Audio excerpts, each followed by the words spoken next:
Available online at 5hourenergy.com or on Amazon. Skechers elite athlete OG Anunoby has been making history on the basketball court. Anunoby tips it in. Unbelievable. What a shot. He's been balling out in Skechers high-performance basketball sneakers, and the world is noticed. But how does OG train off the court to keep in peak physical condition? Hands-free Skechers Slip-ins Aeroburst. They help prepare OG for the physical demands of playing at a championship level. Get your pair of Aeroburst for only $165 at a Skechers store, Skechers.com, or wherever high-performance running shoes are sold. If you love to travel, Capital One has a rewards credit card that's perfect for you. With the Capital One Venture X card, you earn unlimited double miles on everything you buy. Plus, you get premium benefits at a collection of luxury hotels when you book on Capital One Travel.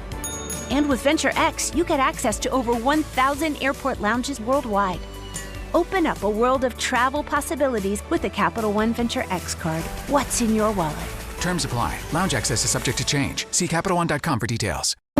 Indeed presents hires you can't afford to get wrong, like a social media manager. Did you just post our Q4 earnings to your personal social media? Oh yeah, used the trending audio and everything. That's confidential financial data. Relax. It only went a little viral.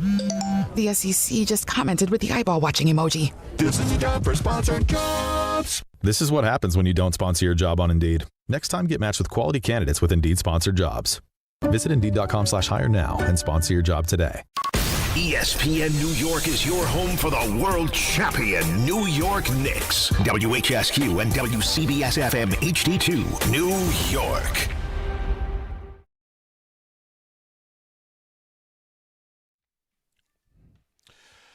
And here we are. We are live at Jets camp. It is Carlin and Grassa on ESPN New York, on the ESPN New York YouTube channel at 800-919-3776. Also on the YouTube channel where you can make your comments, be part of the show. And I basically feel like a visitor today. This is Dan's house. I'm just a squirrel trying to get a nut. How are you? Did you find the nut yet? No, not yet. But you know what? It's good to be back out here. I always love coming to camp. Admittedly, I will normally go and watch some practice in the morning. This morning, given the news with all the trades that are going on, with everything that's happened over the weekend, did not get out to watch some. It is good to see you. Did you get out to watch any? Is there anything that is jumping off the page to you about being out here at New York Jet camp? Didn't see much this morning. The weather had a lot to do with it, as you could imagine. You know, the coach has them out there practicing in the raindrops to get them ready for the season, the elements and all that stuff. But, yeah, it's fun being out here. It's kind of like a second home, as you know, for me here, and a little bit of a different element today. Normally we would be outside doing the show, you know, with training camp and all the buzz, but because of the weather and, you know, you have wires and electricity, and that's a problem when it's raining. And as you know, and anybody who knows that lives here, it rains every day. Instead, we are in a conference room, which feels, Yes. I feel like we should be in here evaluating 2027 draft prospects. Which will be soon enough. I'll tell you, I cannot stand this kid from Oregon. I think we're out of our minds here if we like this kid. Let's not think too much about the draft. We got a full season, and we will be having several players on with us when practice ends and they finish all their post-practice obligations and whatnot. So we're looking forward to talking with some of the Jets. And, oh, by the way, if we weren't out here today, you know that we'd be talking a lot about a little baseball because 6 p.m. tonight, what about 8 hours from now, the MLB trade deadline and the locals staying busy. Yeah, the word desperation comes to mind. And I'll start on the positive side with the Yankees, but it relates in both ways. I won't knock the Garcia move other than how does it fit? Right. The numbers are terrific, but this is somebody that all season long, while he has 23 homers, 76 RBIs, and OPS well over 8, cannot hit lefties. And only has 50-some plate appearances against lefties all year. So, all right, what are we going to do? Well, we're going to play him at second base? No, he's terrible at second base. He can't field the position.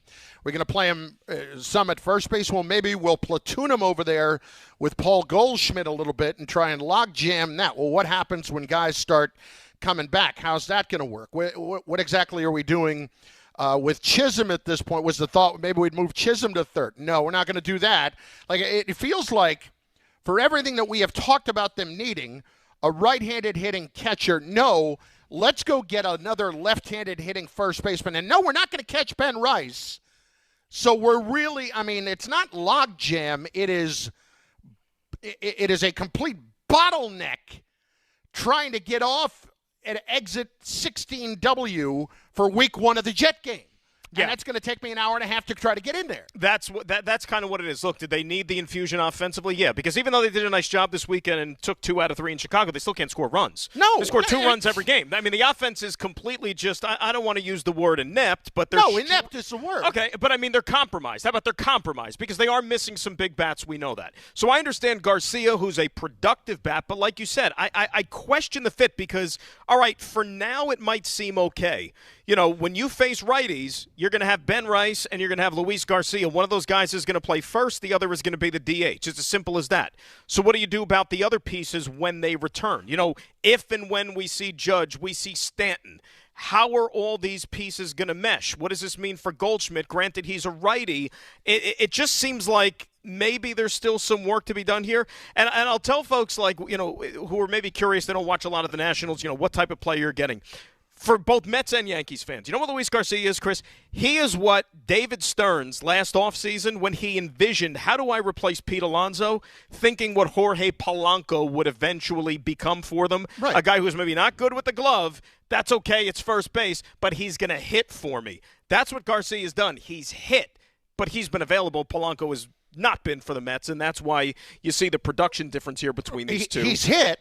But he's hit righties. He's hit righties. He hasn't hit lefties. But let's be very clear about that. And that's the thing. And that's, you know, we were talking about it before the show. There's still work to be done, I think, if you're Brian Cashman, because this does not solve the issues that the Yankees have. It speaks to the desperation because it's, I need a righty catcher. Let me get a lefty first baseman that can't play against righty. Like, all of it is a problem there. And your point to this weekend. Mm-hmm. I look at Saturday and look at yesterday. We are just asking too much of this bullpen. We are asking way too much of this bullpen to not be able to score these runs because Saturday Hedrick was not very good, and they end up losing that game. And then yesterday, Hedrick comes in a spot where Cole is losing it late and gets out of it, did a great job, but you are holding on for dear life the rest of that day yesterday. And when you're doing that day in and day out and you're asking that same group to work with no margin for error, I'll give you an example, Dan. Mm-hmm. The dumbest thing that just drove me absolutely insane yesterday, and it didn't even end up hurting them. Kay made the point in the moment. When I think the Cubs had first and second, 1 out in the 6th or 7th inning, and there's a fly ball to right, and Dominguez launches a rocket for third base, allowing the guy from first to tag up to second. Now, nothing happened because Hedrick got out of that inning. Thankfully. But it's the dumbest play. So when the Yankees are teams that make these kind of mistakes, which they do, Chisholm makes these kind of mistakes, and then you realize that they're in a position right now that they can only win in the margins. Those margins are getting skinnier by the day. No, they really and truly are. And, you know, we've talked about it in passing here for the last week or so, but, you know, you look at where the Yankees are right now and what lies ahead of them. Okay, they had a good weekend, right? You beat a good Cubs team here, 2 out of 3. Like we said, the offense is still scuffling a little bit. And, oh, by the way, that team right behind you, you know, as we said, the objects in the rearview mirror are actually closer than they appear. And that right now is the Boston Red Sox, who just don't lose. It's as simple as that. They do not lose. What are they now, 23-5 in their last 28 games or something like that, which is insane. They began the month of July, Boston did, 5.5 games out of a playoff spot. 5.5 games out of a playoff spot, and now they're the second wild card and 2 behind the Yankees in the loss column. So they, I do not think, are going away anytime soon. So, yes, Luis Garcia, nice bat. You know, he'll help you against righties. What is the next move here? We already know that they're not getting Tarek Skubal. We'll talk about that later on. He goes to the Dodgers, of course. You know, is it going to be more bullpen help? You know, Mason Miller, it sounds like you're not getting him. It looks like he's off the table. He's off the table because San Diego, literally, according to the reports, they want you to open up every prospect that you have in your organization. Like, nobody is off limits. And they're not dead either. And they're not dead, even though I don't think that they have a heck of a chance here. But still, the Yankees are going to have to get creative here over the next, 8 hours or so to be able to still add what ails his team. You brought up the catching position. Like, what catcher are you getting? You going to get one of the guys from the Mets? You're going to get the Goodman guy from the Rockies? I don't think you're getting Goodman. You get Ryan Jeffers? Well, why would the Twins trade Ryan Jeffers? They're a game out of a playoff spot, and they made 2 pitching additions over the weekend. You know what I mean? So, like, they brought in Kramer, they brought in Minter from the Mets. So, Twins are actually trying to go for this thing. I just don't think Jeffers is going to be moved. And if that's the case, are one of the Met guys up for grabs? I saw that they took a guy who was put on waivers, a catcher by the Pirates. I'm not familiar with him, but they put him on the 40-man roster already. If they put him on the 40-man roster, what does that tell you? Yeah. Hey, we may need a catcher over the next little while. So maybe Terrens, maybe Alvarez is on the move here by 6 o'clock. I mean, we'll get some answers, but look, it's nice that the Yankees are still winning games while they're trying to sort out all these pieces, but I think we're both in agreement. If you're Brian Cashman, you cannot sit on your hands and just say, yep, Judge is coming back, Bellinger's coming back, Stanton's coming back, and we're going to be a fully loaded Death Star. No, you can't assume that. All right, so let's turn to that for a second. Yeah. Because Buster was on with the boys today, and glad he was on this Monday. A great job putting him on this, and for him to come on this Monday, considering how busy of a day it's got to be for him. Yep. But there were a couple of things that Buster in particular talked about in relation to Judge and in relation to the Yankees that I would find highly troubling. First things first, guys, want to play the Buster cut, what he's hearing about Aaron Judge from DNR this morning. I know that they believe that when he does come back, given the nature of the injury, that he's not going to be 100% healthy when he comes back. And that's a conversation I'm sure that the Yankees, Judge, the doctors are all going to have. What's the upside? Just knowing Judge's personality and I think the personal responsibility he feels to teammates, I think he'll try to find his way back. Of course he will. But when you hear that, does that make you feel like this has dragged out a long time and it has gotten progressively worse in what the prognosis is for Judge? So it can't be that anymore for Cashman. And the thing about Judge, too, and we're just assuming he will come back at some point. We just have no idea when. Like I said with the log. How he is. Or how he is. But with that logjam, let's be real. When Judge comes back, Chris, they're not throwing him in right field 7 days a week. There's going to be days, with sports science and recovery, they're going to say, you know what, let's get him off of his feet for a little bit. He'll be the DH today.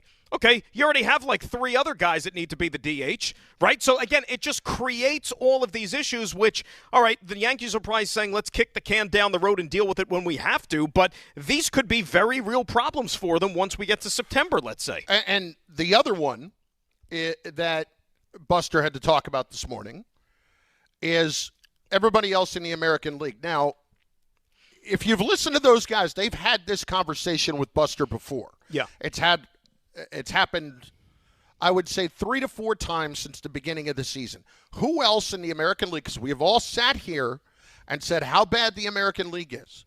Who else in the American League do the Yankees have to be concerned with? Now, leading up to this, what has his answer been? Well, I and Buster were in agreement that I always thought it was the Seattle Mariners. Right. But the Mariners have not really put it together. And they just traded away Luis Castillo. Yeah. You know what I'm saying? So I sit there and I look at, and now I understand there was a money component to that too. They're one of these 3 or 4 or 5 teams that's like, let me trade away this guy, but then I'll go look to add this guy, and maybe I get him more controllable like the Blue Jays just did this morning. Which I'm still scratching my head over that one. You trade Gossman and then require Soriano. It's like, well, you had a starting pitcher already. Whatever. But the Astros, to me, are like you talk about coming out of nowhere. Like a month ago, we weren't even talking about them, and now they've won 9 out of 10. They're in first place. They might win that division. I just don't think they're any sort of credible threat. They're not, the Astros, unless they just do something crazy between 6 o'clock. I would not concern myself with them. The teams right now, if you're asking me at 10 minutes after 10 on August the 3rd, it's the 3 teams or the 2 other teams in the American League East, Tampa Bay and Boston. This is what alarmed me about Buster's comment, because it had been just Seattle for a really long time. Mm-hmm. Listen to what he had to say this morning. The Yankees should be worried about who else in the American League. All of them. There's so much parity in the American League. It's kind of crazy. I mean, the Red Sox, I don't think the Red Sox are a great team, but they've won 28 out of 33. They're looking for a shortstop in the trade market today. Maybe they get Otto Lopez. They have good pitching. Tampa Bay, with Freddie Peralta, maybe they get a fix there. They have some good players. The Houston Astros have played better of late. Yordan Alvarez is looks like he's a legitimate shot for the Triple Crown. There is no great team in the American League. So if you told me that the Yankees reached the World Series, I wouldn't be shocked. And if you told me they got knocked out in the first round, that wouldn't shock me either. I just don't think there are that many great teams. I think that their team is better constituted for the postseason than the regular season because of the depth of the pitching, and that may be borne out. But the other part of this is I don't think they have any idea what they're going to get out of Judge and Stanton the rest of the year. I'll tell you what this is.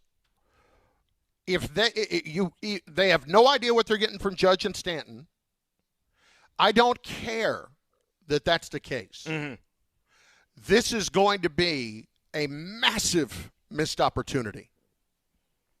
With the kind of pitching that they have, that should carry them to the World Series. I'm sorry, it just should.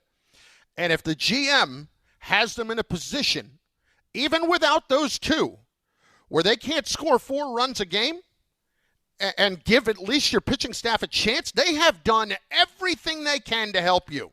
The rotation and the pen, everything they can.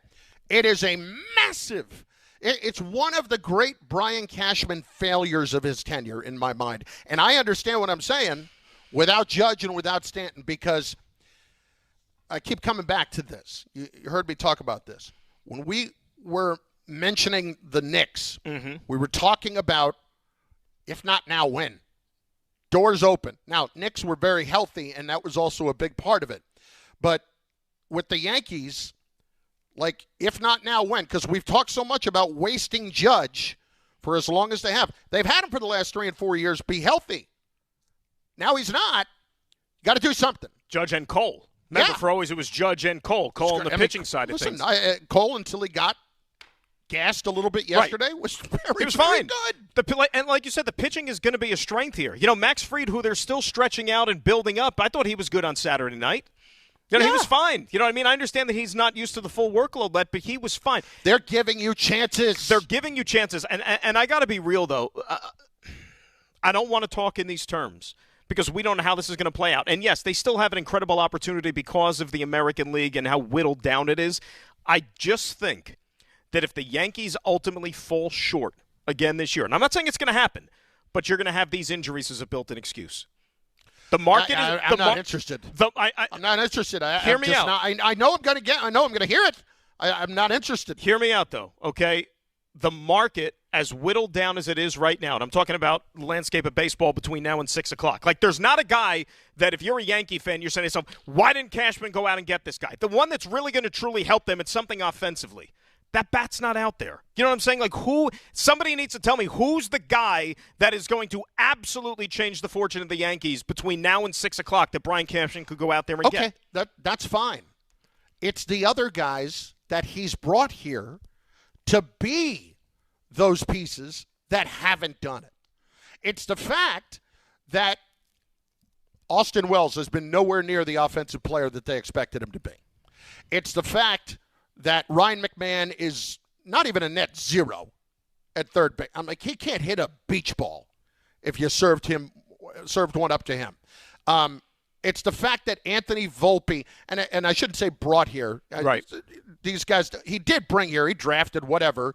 Volpe's been just a complete But those are complementary players. Don't you agree? Role play. Not what he was supposed to be. Not Volpe. Volpe, I know, was supposed to be the Earth, the Moon, and the Stars. I get it. But Jazz is – I'm going to have a 50-50 year. Oh, well, if he has a 20-30 year, that's Jazz. But Jazz is not worth it because he drives me nuts with all the other dumb things that he does. But they have no other options right now. That's the problem. That's why they keep running him out there and he's on this team and you're looking at him for some production because the other guys are just kind of They're guys. They're guys that just blend into your stars and make no – look, the 3 most accomplished players – daily, uniform players, lineup players, offensive players that the Yankees have on this roster are all injured.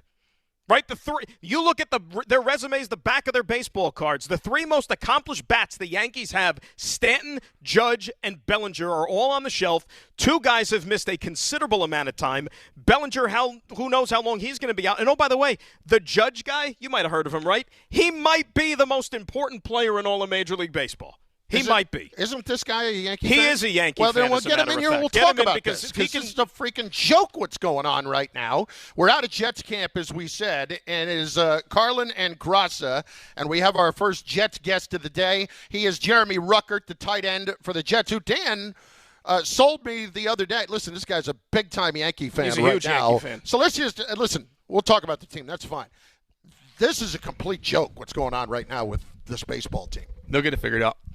Oh, come on. Don't give me that. Hey, he's optimistic. With this pitching staff, you just need to score one run. They can't do that. They'll get it done. They can't score a run. Who are you beating 2 runs a game in October? You got to score more than 2 runs. You know that. Dirty baseball, man. Dirty baseball. Lay down some bunts, steal bases, You're an offensive player. Equate Were that you to born football. in You're beating guys scoring 7, 10 points a game. personnel. Were you born in 1965? Because apparently that's what you have to be to get somebody to bunt anymore. I mean, listen, I'm with you. Create some. I'm Chris, by the way. Good to meet you. I know you know Dan. Yep. We all know Dan. Hi. You gave me nightmares when you were at Ohio State, and I'm calling Rutgers games. I'm sure Dan is giving you a hard time about that. We've had laughs over that. But anyway, just seriously, trade deadline today. Are you expecting them to get a lot done today? I mean, you'd hope so. I don't know what's going to happen, but word on the street, there might not be baseball next year, so I'd like them to just go all in. You see all the other teams just it's tough to look at Twitter and see what the Dodgers are doing all the time, and you'd like to be able to do the same stuff, but what do you know? We'll see what happens. And like Dan said, I'm optimistic, man. I'm a lifer. Take the subway still to go to games with my wife, and get out there in the bleachers, get behind. I don't care where I sit as long as I'm in the Bronx. Have a good time. He's old school. He went to the World Series a couple of years ago. He's a real fan. I respect that. He's a real diehard fan. Now, but you are not the guy. It sounds like just immediately from sitting down, you're always going to be optimistic. You're the guy who is always going to see things through the Yankee-colored glasses. I am. Okay. That was my grandpa. We used to have the game on the radio in the backyard, and we got ties, man. We've always been ripping the stripes forever. Do you remember the 09 World Series? I remember. I mean, Matsui was the guy, man. It was fun to watch. I remember celebrating. How old were you at that point? 9. 9, okay. 9 and 09. 9 and 09. Easy math. 2000. If it was after August, I was 9. Okay. You a big Knicks guy? Did you get caught up in that run too? I don't think we ever talked about basketball. Big New York sports fan. Me and my wife were at Game 4. Got to experience that. We stayed the whole time. You stayed till the end. Oh yeah, we're not leaving. So now, where were you sitting? We were in the corner where Brunson hit the 3, like section 201, I think it is, or something. Right in that corner where he hit the 3 at the end of the game, and it was electric, man. How'd you get tickets? Bought them. Want to tell us how much you paid? StubHub kind of thing? No comment. Yeah, StubHub. Nice. I was in the locker room, man. So I had tickets. Listen, there are plenty of people who were like, I'm gonna. Sacrifice the rest of my year for this. Since I've been in the league, man, me and my wife, we've been going to at least one game every series of the playoffs, and so we had tickets for the first 2 Game 5s, or not the first series, but leading up to the finals, we had tickets for Game 5, both of them, and obviously it didn't go to Game 5. They swept both of those games, so I was joking around like, I'll just buy tickets for the finals, and then you see what the prices wasn't doing that, and eventually Andrew Beck convinced me. After practice one day, he's like, "Dude, just do it. Just go to a game." And thankfully, he did that because that was a heck of an experience, man. I don't know about the rest of the Garden, but I know our section, no one left. Everybody was there. Everybody was loud the whole time. You're sweating it because all that money you spent, you're down that at halftime. It was not fun. I mean, she was definitely keeping 29. me up. You're like, oh my god. It wasn't the most exciting first half, I'll tell you that. But I didn't leave my seat one time, and I didn't even go to the bathroom. I was getting every dollar worth. See, that of sitting in that state. Contract extension came in handy for those tickets, right? It might have, yeah.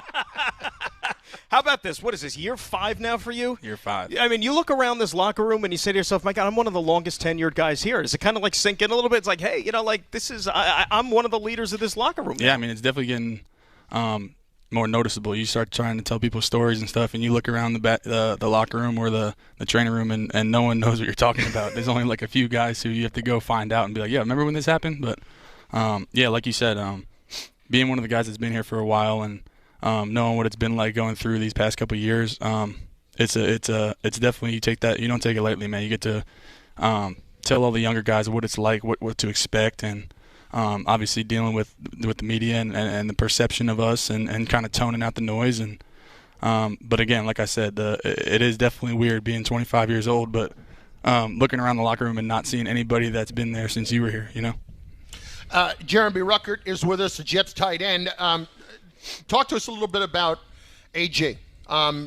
One thing that really struck me in talking to people around here is that there was never the feeling, even though it was a tough first year, that you guys lost any faith in him. What is it about him that allows that to be the case? Because it's easy to do for a guy who's a first-time head coach, like, hey, what are we doing here? I think since the moment he stepped in these doors over a year ago, his message hasn't changed. And I think when you're dealing with a new group of guys and trying to set a culture, that's the biggest thing, talking to a locker room of men.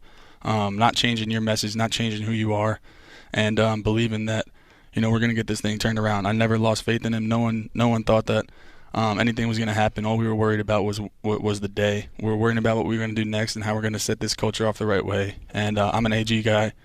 I believe everything he says. I'd go to war for him, and I think that you're going to start to tell that this team is being built around that. And, we're going to be doing things the right way, the tough way. How about the offense? Another scheme, different scheme this year, right, with Frank Reich coming in as the new offense. How is this offense different from what you guys were maybe running last year here, and how have you been so far as getting yourself acclimated to it? Yeah, I think it's great. Frank's awesome, man. I love talking to him about ball. He's been around the league forever. He's played here, played 14 years, and it's good to have a coordinator who played quarterback in the league and kind of go based off the scheme's one thing, but he does a lot of stuff based off feel, and feeling with the defense is giving you freedom to work within the limits of the play, being in the right spot, but also, being a football player. So I think that's something that a lot of the guys love, and the freedom to just go play football. And obviously there's details and there's discipline that we're working on. I think we're doing a great job of that these first couple of days of camp. But I think the biggest thing that we like this year is just, his style of coaching and the idea that, playmakers are going to make plays.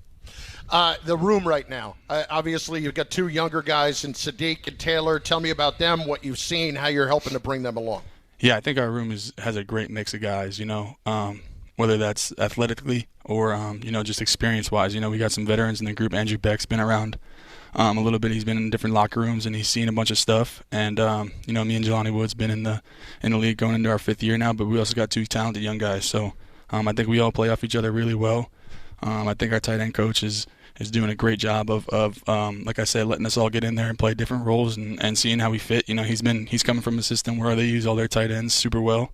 They're all getting paid. It's been great. So, like I said, our group, we're going to lean on them and, try to lead the way and be that guy that they can come to for anything. Jeremy Ruckert joining us here on ESPN New York. You talk about the different formations and the things you guys could do as tight ends, right? You're going to probably do a lot of 12, a lot of 13 and stuff like that. And AG was talking about it the other day that, when you have a handful and a group of tight ends that are really talented and are versatile, you get to dictate to the defense, how you guys are going to go out there and play and have that upper hand. Do you guys try to utilize that and exploit it when you get out there on the field with all this stuff? Yeah, the versatility? I think we're going to leave that to the coaching staff, but just showing them that no matter what they call, any one of us in that room can do any job you want. Obviously, Sadiq can do special things athletically, get out in space and run the ball. Obviously, Mason's doing a really good job of getting open and finding spaces, but I think at the end of the day, the way we're training our room is to be available and be ready to go for whatever they need, whether that's in the run game, opening up the field in the passing game, and like I said, being reliable, being trusted by Gino, being trusted by Frank, and being that group that when things are going well, when things aren't going well, you can lean on us. All right, we got to let you go here in a sec, but you were at Game 4. Where does that rank in greatest New York sports moments for you as a fan, either attended or remember watching? I think that's number one. Obviously, being able to experience that, get out and watch the city erupt after that. I remember coming in the next day for practice. I went straight to AG's office, man, and I was like, I can't wait, man. If we can experience winning here, when we experience winning here, there's no better city to win in. And, I've lived it my whole life, so I've been trying to tell these guys, man, I'm telling you, it's not all negative. When you start winning in New York, there's nothing like it. And we got to see that with the Knicks, a tough team, a gritty team. That's number one. And I also was at the World Series game where Volpe hit the Grand Slam, so that was also a pretty cool moment for me. Yeah, AG mentioned that stuff. Your teammates did as well. Go make it happen this year, right, man? Appreciate you guys. Jeremy Ruckert, yeah. Jets tight end. Thanks very much. We are at Jets camp. It is Carlin and Grassa on ESPN New York. We'll roll some more of the guests in here momentarily. 800-919-3776. Good Karma Brands is proud to be an equal opportunity employer, providing equal employment, development, and advancement opportunities to all teammates and applicants. To learn more about careers with us, please send an email to talentacquisition@goodkarmabrands.com. That's talentacquisition@goodkarmabrands.com. We have rain-soaked roads this morning, no doubt about it. This report is sponsored by the New Jersey Office of the Attorney General. Belt Parkway west of Lefferts Boulevard, there's flooding. No lanes are blocked, but traffic is very slow. There's flooding on the BQE on the eastbound side at 49th Street. On the Queens section of the BQE, it is passable, but very slow. And at Van Wyck north of Liberty Avenue to Atlantic Avenue, do watch for right lane construction, definitely slowing down the ride. Tough time at the George Washington Bridge as you leave town on the upper level of some police activity in that spot.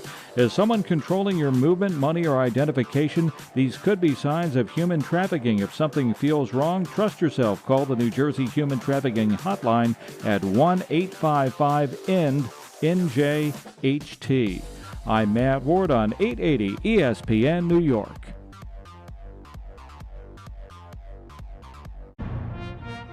Hey, Yankees fans! Join us at Yankee Stadium on Friday, August 21st. As the Yankees take on the Toronto Blue Jays. And don't miss Cody Bellinger Bobblehead Night, presented by T-Mobile. The first 18,000 guests through the gates will take home an exclusive Cody Bellinger bobblehead. Get here early, grab the giveaway, and cheer on the Bronx Bombers. Tickets are available now at yankees.com/tickets.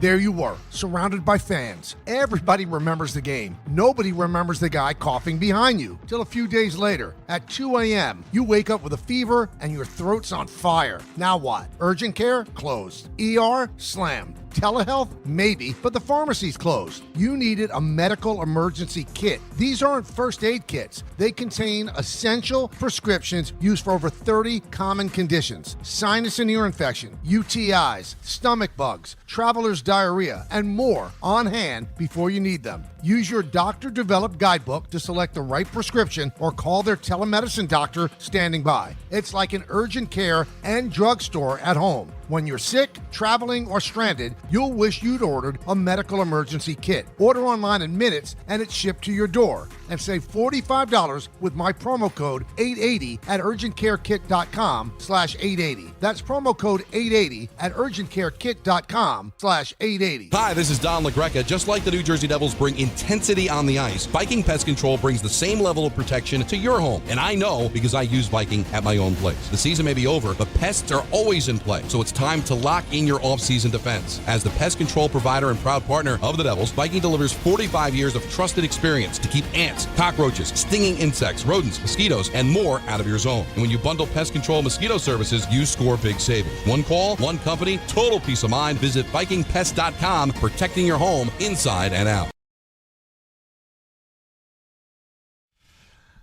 Continuing at Jets camp, Carlin, Grassa with you, ESPN New York YouTube channel. Jamie and Sherwood, Jets linebacker, stepping in and joining us right now for a few minutes. It's good to see you, man. We appreciate the time. And first day with pads, how was it out there? Today was a great day. Offense and defense, we both got after it. I felt like we learned something today about our team. When we put the pads on for real, we'll be ready to go. How are the vibes going into camp this year? Obviously, the season last year was not what any one of you guys anticipated, but year two now with Aaron Glenn, of course, and a little bit of a different scheme. He's now diagramming this defense. He's under control here. Talk about the difference between year two with AG at the helm versus what you guys experienced last year at camp. Last year, like you said, it was just everybody's first year. We were just all trying to figure it out. A lot of young guys, everybody just trying to get a know for each other, feel for each other. And I'll say where this year they did a great job of bringing in some good veterans to help teach us, younger players. And I feel like we just meshed together perfectly. As far as AG running the defense this year, I just feel like he's on the details with us. He doesn't let nothing slip. He wants – obviously it's an imperfect game that we're trying to perfect, but – he's striving for perfection. He's striving for execution and just making sure everybody's on the details. It can't just be 10. It can't be 8. It has to be all 11 every play. When you're playing for a coach who played the position the way he did or played in the league the way he did, can you notice in the way that he coaches, how he coaches versus someone that maybe didn't necessarily play in the league? For sure. But, I mean, whether you played or whether you didn't, everybody's going to be different. I feel like for guys who haven't played, they have to actually take their time and study and get to learn basically through watching tape. Whereas with AG, he played. So, like, he's just telling you from experience. He's seen it. He's done it. So, I mean, like, there's a slight difference. But long story short, AG does a great job at what he does. 2 years ago, you were the team MVP, voted by your guys. Last year, you're a team captain. And the season as a whole last year didn't go the way anybody wanted it to. When the year ended, you sat down and you did self-scouting, and you looked at your season. Hey, I want to do this better. What were some of the things that when you took a critical look at yourself, you're like, you know what, I can improve on that? First off, the details in the run game and the pass game. Just putting my eyes in the right place, putting my feet in the right place, taking the right steps, going through my progressions, the right process. Again, pass coverage, just being in the right spot at the right time, understanding the formation so that I'm aware of what routes or eliminate what routes I can't get at that moment. And then, just the smaller things, just consistency. Again, it's an imperfect game that we're trying to perfect, and it's about, like, can you lock in every play and focus up? Can you do your job every play the way you're supposed to, whether you make the play or you don't? Can you do it the right way every time? Jamie Sherwood is with us, Jets linebacker. Defense is a little bit of a different look this year, a little bit bigger, especially up front. Tell me how that's going to kind of influence you and how that affects the way you play when you got guys like Tavondre up there. Yeah, those guys are phenomenal. And they are huge, you're right. I feel like for us backers, it'll help us stay cleaner a little bit longer versus guys being able to, bump and run, get up to the second level quick. We have those bigger bodies there that can hold on to 2 blocks at a time. So obviously giving us the chance to shoot through gaps or, again, just being able to read our processes and diagnosing it, whether it's a run or a play action. Jamie and Sherwood joining us here on ESPN New York. You and I have talked over the years just about how, influential a role C.J. Mosley played for you, right? As you were learning the ropes here in the NFL, learning the linebacker position. He wasn't around last year. Now you bring in a guy like Demario Davis, who is that cagey veteran, has been around for a long time. Are there some of those traits that you saw when CJ was playing alongside you, now with Demario here as well? Oh, for sure. I mean, again, those are 2 exciting players to watch, 2 great people to be around, and obviously I've been blessed to play with both of them. But I'd say I played with both of them in different times of their career. Obviously, this is year 15 for Demario, and when I played with CJ, he was probably like in year 9 or year 10. But again, like I said, both great players. Obviously, I'm learning a lot from the both of them. Demario, I feel like right now he is beneficial for me because he says the right thing at the right time. Whether we're on the field and he's like diagnosing a play and, he's giving me tips and alerts about what's going on. Also, when we're just in a meeting room, he says the right thing to everybody in the linebacker room. He's always trying to give us fundamentals and tips to help us so we can go out there and be successful. And then when it just comes to life, again, like he's big on God. And, again, when he prays, it really does hit home. Again, he says the right thing when you need it. But if I can follow up on that, how beneficial is that, having a guy on this team in this locker room, and in your case, in the huddle, playing the same position as you, who's had experience with the head coach before, right? Played in this scheme before, to where almost like he's a coach on the field only because he has that experience with Aaron Glenn and others from years past. Like I said, it's beneficial for us all. And again, not just me, for everybody on the D-line, for everybody on the back end, since he's done it and he's played in this system before, he's aware of what can come. He's aware of all the issues that are around in each group of the field. So again, him just alerting everybody, the way he communicates, from east to west, he just lets everybody know he's basically that voice that makes you feel comfortable. All right, D said this, so you just lock in and focus. Because the biggest thing about defense is trust. So if he's giving you the answers to the test, you got to trust that he's right.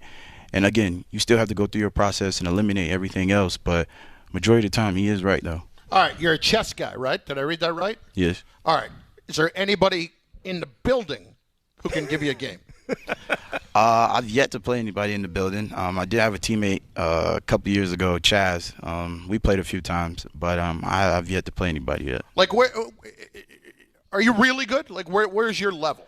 I wouldn't say I'm really good, but you know what I'm saying. They have chess levels, right? Like numerical levels in chess. I think so. I don't know any of that. I don't know how I'm not smart enough to know any of that. But like, if you went into one of those parks where they're playing chess, and like you see those parks in New York City, and there's like you hear about geniuses. Could you sit down? Are you confident you can give these guys a game?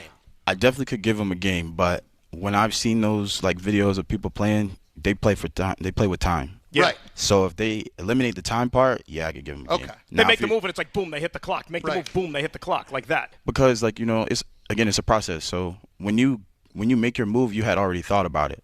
I don't think I'm there yet. So, yeah. All right. Now, last one for me.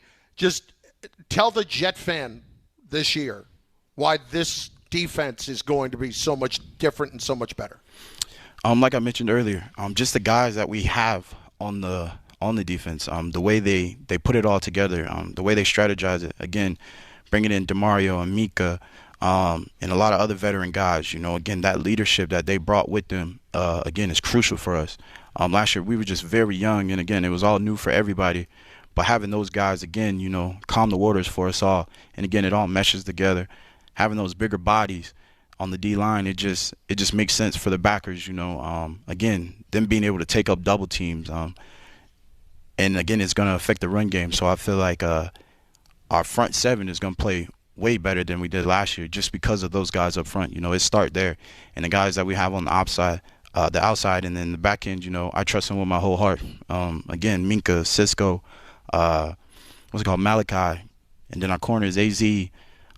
Steve, Nishan, like those are guys who really focus and detailed on their job every day. They work after practice, take their first steps, working their hands. And again, I just think we all click together, we mesh together, and it's going to go in our favor. Have you allowed yourself to look ahead to week 1 yet, facing the coach that drafted you and a lot of your former teammates over there in Tennessee? No, sir. When the time comes, I definitely will be looking forward to it when camp finishes. But right now, I'm just where my feet are. I'm playing a new position, trying to learn it the best I can, get comfortable, be confident in all my roles and tasks that I have to do.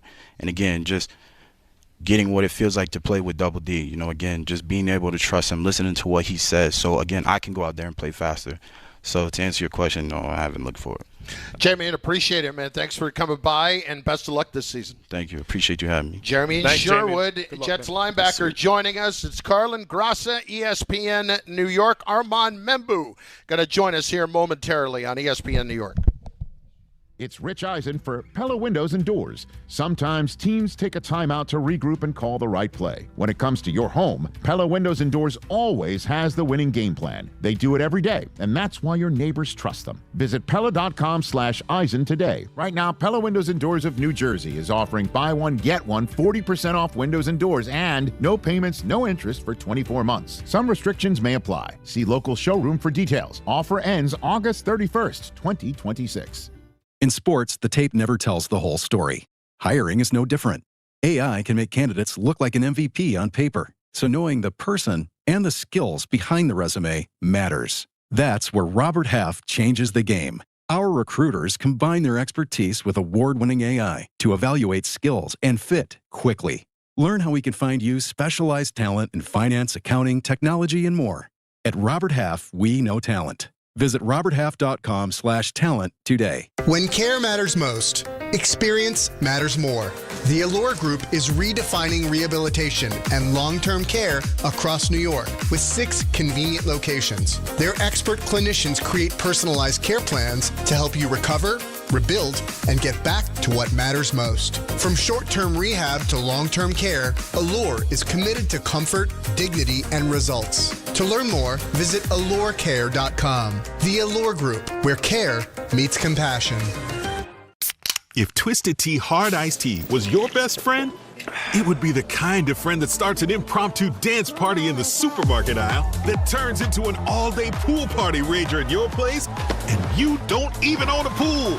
Twisted Tea Hard Iced Tea turns any day into a legendary adventure. It's smooth and refreshing real iced tea with just the right kick of alcohol. Twisted Tea Hard Iced Tea. Keep it twisted. Twisted Tea Brewing Company, Cincinnati, Ohio. Please drink responsibly. Okay, all signed up. Easy. Now let's run payroll. What the? Hey girl, I'm you with more gusto. Nice. Who's that? New social media manager, hired and onboarded with gusto. And spoiler, we're kind of famous now. Wait, we're famous? Oh, well, I'm famous. Payroll, benefits, and HR. Designed and built for small businesses. Choose a future with gusto. Congratulations, New York. The Knicks did it. Through battle after battle, they dominated to become this year's NBA champions. Day in and day out, the hard work paid off, and you were there every step of the way. Enjoy the crown. Own it, because this year is your year. A part of your legacy that will never be forgotten. So celebrate this moment, show your pride, and shop the largest selection of official NBA gear at NBAstore.com. A Fanatics experience. There are a million reasons to love New York. Making your budget stretch isn't one of them. According to an independent study, Amazon prices average 14% lower than other retailers. Get food, fashion, furniture, and more shipped straight to your building. Plus, another study found Amazon Prescription Pass customers pay nearly 1/3 less out of pocket. Learn more at aboutamazon.com. Carlin Grassa Carlin, live from Jets training camp in Florham Park, New Jersey, here on ESPN New York. And we continue our conversation with members of the 2026 New York Jets. Guy who's entering his second season, had a pretty darn good rookie year.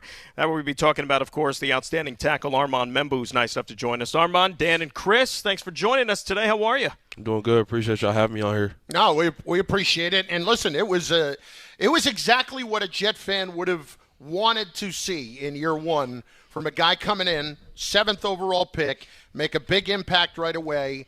And I think the best part about it is you can honestly tell from the Jet fan, all right, our offensive line is in really good shape right now because of guys like Membu. Tell me about year one, how you got better, biggest jump, all that kind of stuff. I just feel like coming in, going against Will every day, just building and practice and getting better and better. I was able to have a good start to the season and then just keep on continuing that and then just keep getting better throughout the season. So I feel like I was able to play solid my rookie year. And you were thrown right into the fire right out of the gate, right? Pittsburgh week one against those rushers they have on that team. That was a pretty good defense, and you certainly played as well as anybody could possibly play at that position here. So far, Jet fans, the ones that have kept their eyes on practice, obviously they're seeing and hearing about the battles that you go have against David Bailey every single day out there. He's their first-round pick this year. Talk about the competition with him and, how that makes you a better player when you go against somebody like that every day. Yeah, he's a hell of a player, man. Just smart football player, works really hard, and it's been really irritating going against him every day. But once I know it's gonna help him once I get to the season because going against a guy like him, he's gonna get you better. So once I go to the game, it's gonna make it easier. Iron sharpens iron, right? Yeah, exactly. There you go. Are you a talker? Will you get into it with him at the line of scrimmage? Nah, Dave don't say nothing. So it's like, for me, if you don't say nothing to me, I'm not going to say nothing to you. But, like, if someone starts talking to me, then I'm going to get on that. So think about last year. Who were a couple of the bigger talkers that maybe you did get into it a little in the league? Yeah. Guys that you had to deal with. I say, like, the whole Patriots D-line, especially that second game, they were talking crazy. And then Trayvon Walker from the Jags, he was talking the whole game. So okay. How much when they get to you, it's not get to you, but you're going to give it back, basically. I'll keep quiet, but if you're going to run your mouth, I'll let you know. It depends. Like, if you're beating me a lot, then I can't really say much. But like, it really gets me mad when it's like you're talking smack, but you're not doing nothing to me. So then that's what's going to really rile me up more to talk back. It's fun too. I mean, when you are getting in those trash talk wars with guys or whatever, he plays a position on the offensive line where you're going to tangle up with these guys every single play. Yeah. Like, you get paid to hit them every single play. You know what I mean? So, if you're a receiver, you could be talking like you don't know if you're even going to cross paths with that guy, but you're in the trenches. You get to lock horns with him on every single play. That's got to be fun. Yeah, I feel like, especially on the field, most of the time it'd be like the DBs and the little guys talking smack, and it's like, I'm not going to see you. But then, a D lineman talk smack, and your head, you're going to think like, all right, bet next time I get this one play, I'm going to tee you up. Armand Membu with us, the Jets right tackle in his second year. Tell me about where it clicked for you last year. Oh, this is my welcome to the NFL moment. Really, just it was so challenging going against Will all throughout OTAs and then training camp. And then I remember last year once we hit them joint practices with Brian Burns, I was really struggling. And then kind of after that preseason game, it kind of hit me hard mentally. So I feel like after that was kind of my turning point to where, okay, I got to lock in, you know what I'm saying? I got to give this my all. And I feel like after that, I kind of started, like, getting better, you know, like slowly, got to the point where I am right now. So how do you do that in that moment? You hit that moment like, okay, something's got to change here. I got to make myself better. What's your process there? I feel like you just gotta force yourself to change. Like for me, I knew my problems with my technique, so once I went out to practice, my whole mindset every day was, hey, do this thing, and you know, little by little, I was able to get better at what I was struggling at. Armand Membu joining us here on ESPN New York. You know, you played all year last season, every snap essentially next to Joe, who's your right guard, Joe Tippmann. He's not going to be going anywhere for a while. He just got a new contract extension. How beneficial is it for you? You come back year number 2 and you know that it's same guy next to me again. Don't have to worry about anything. Yeah, Joe, man, he's such a phenomenal player, and I'm really I was really excited for him to get that contract extension. And I know just going into this year, because last year I only had like a week with him before the season to, you know. Because he was playing center. Yeah, he was playing center. So being able to have the whole OTAs to get right with him, and then, you know, now I'm going to have a whole camp to even get closer with him. I know once we go into the season this year, it's going to be way faster. I know you played basically every sport in high school, right? You pretty much played everything. Something like that. You're a tennis guy. Yeah, I am a little bit of a tennis guy. I played tennis my freshman year. I love that. Yeah. Love it. Yeah, well, you're a tennis guy. I'm a tennis guy. So you take him out? Could you take Dan? How's your serve? When was the last time he picked up a racket? It's been a couple years, but when I was playing, I had a great serve though, so I might be able to get you take on me it. out. I might get you on. I get absolutely. And if it was freshman in high school, you still were not huge yet, but. Nah. Yeah. But I mean, I don't know. I want to see him. I want to see what those numbers are on the clock serving now, because you know it's got to be like 125 miles an hour. He's hitting triple digits easy on that serve. Like game plan, you'd have to move a guy like him around, try to like run him ragged all day. That's the only way to beat him at tennis. If you weren't doing this, which one of the other sports would you have tried to pursue professionally? Man, I wouldn't be doing nothing. It was football and nothing. Like, it was football and nothing. If I had to football, I'd still You don't be have in college. 6 fouls in you in the NBA? I mean, come on. Oh, no. I tried out for the basketball team twice in middle school. Got cut both times. First cuts. Like, it was football and nothing for me. So. Well, I think the football thing's working out okay. You know, I think you're doing all right with that. I would say so far. You got a future in football, I think. What about this offense this year? You know, Frank is in now as the new offensive coordinator, and you got a new quarterback in Gino here. Talk about those two guys and what they've brought to that side of the football for you. It's been great, man. Frank, he just has a strong, you know, leadership presence on this offense, and you know, Gino, he's just done such a good job since he came in. So I've been really excited so far, and it's been really good working with those guys. How about blocking for Brees, the kind of running back he is? From your standpoint, what kind of style of running back do you like to block for? He's just such a great player, man. Like, just having a guy like him to block for, even when you're wrong, he gonna make you right. So I'm really excited to have him back running for us. Do you set goals for yourself, you know, individually, like things that you want to accomplish this year? I mean, obviously, look, the whole league knows how talented you are and how good you are. You know, you hear Armand Membu, this is a guy who's a future all-pro. If he keeps going on this trajectory, do you lock in with certain goals at all for yourself? I mean, I have small goals, but at the same time, my main thing is team success, because I know, you know, if at the end of the year, like, this whole team has success, then it's just going to help everyone get the goals. I think everyone going to get the Pro Bowls and the All-Pros. We're all able to, you know, have a good season and, you know, show more signs to the great players that we have in this team.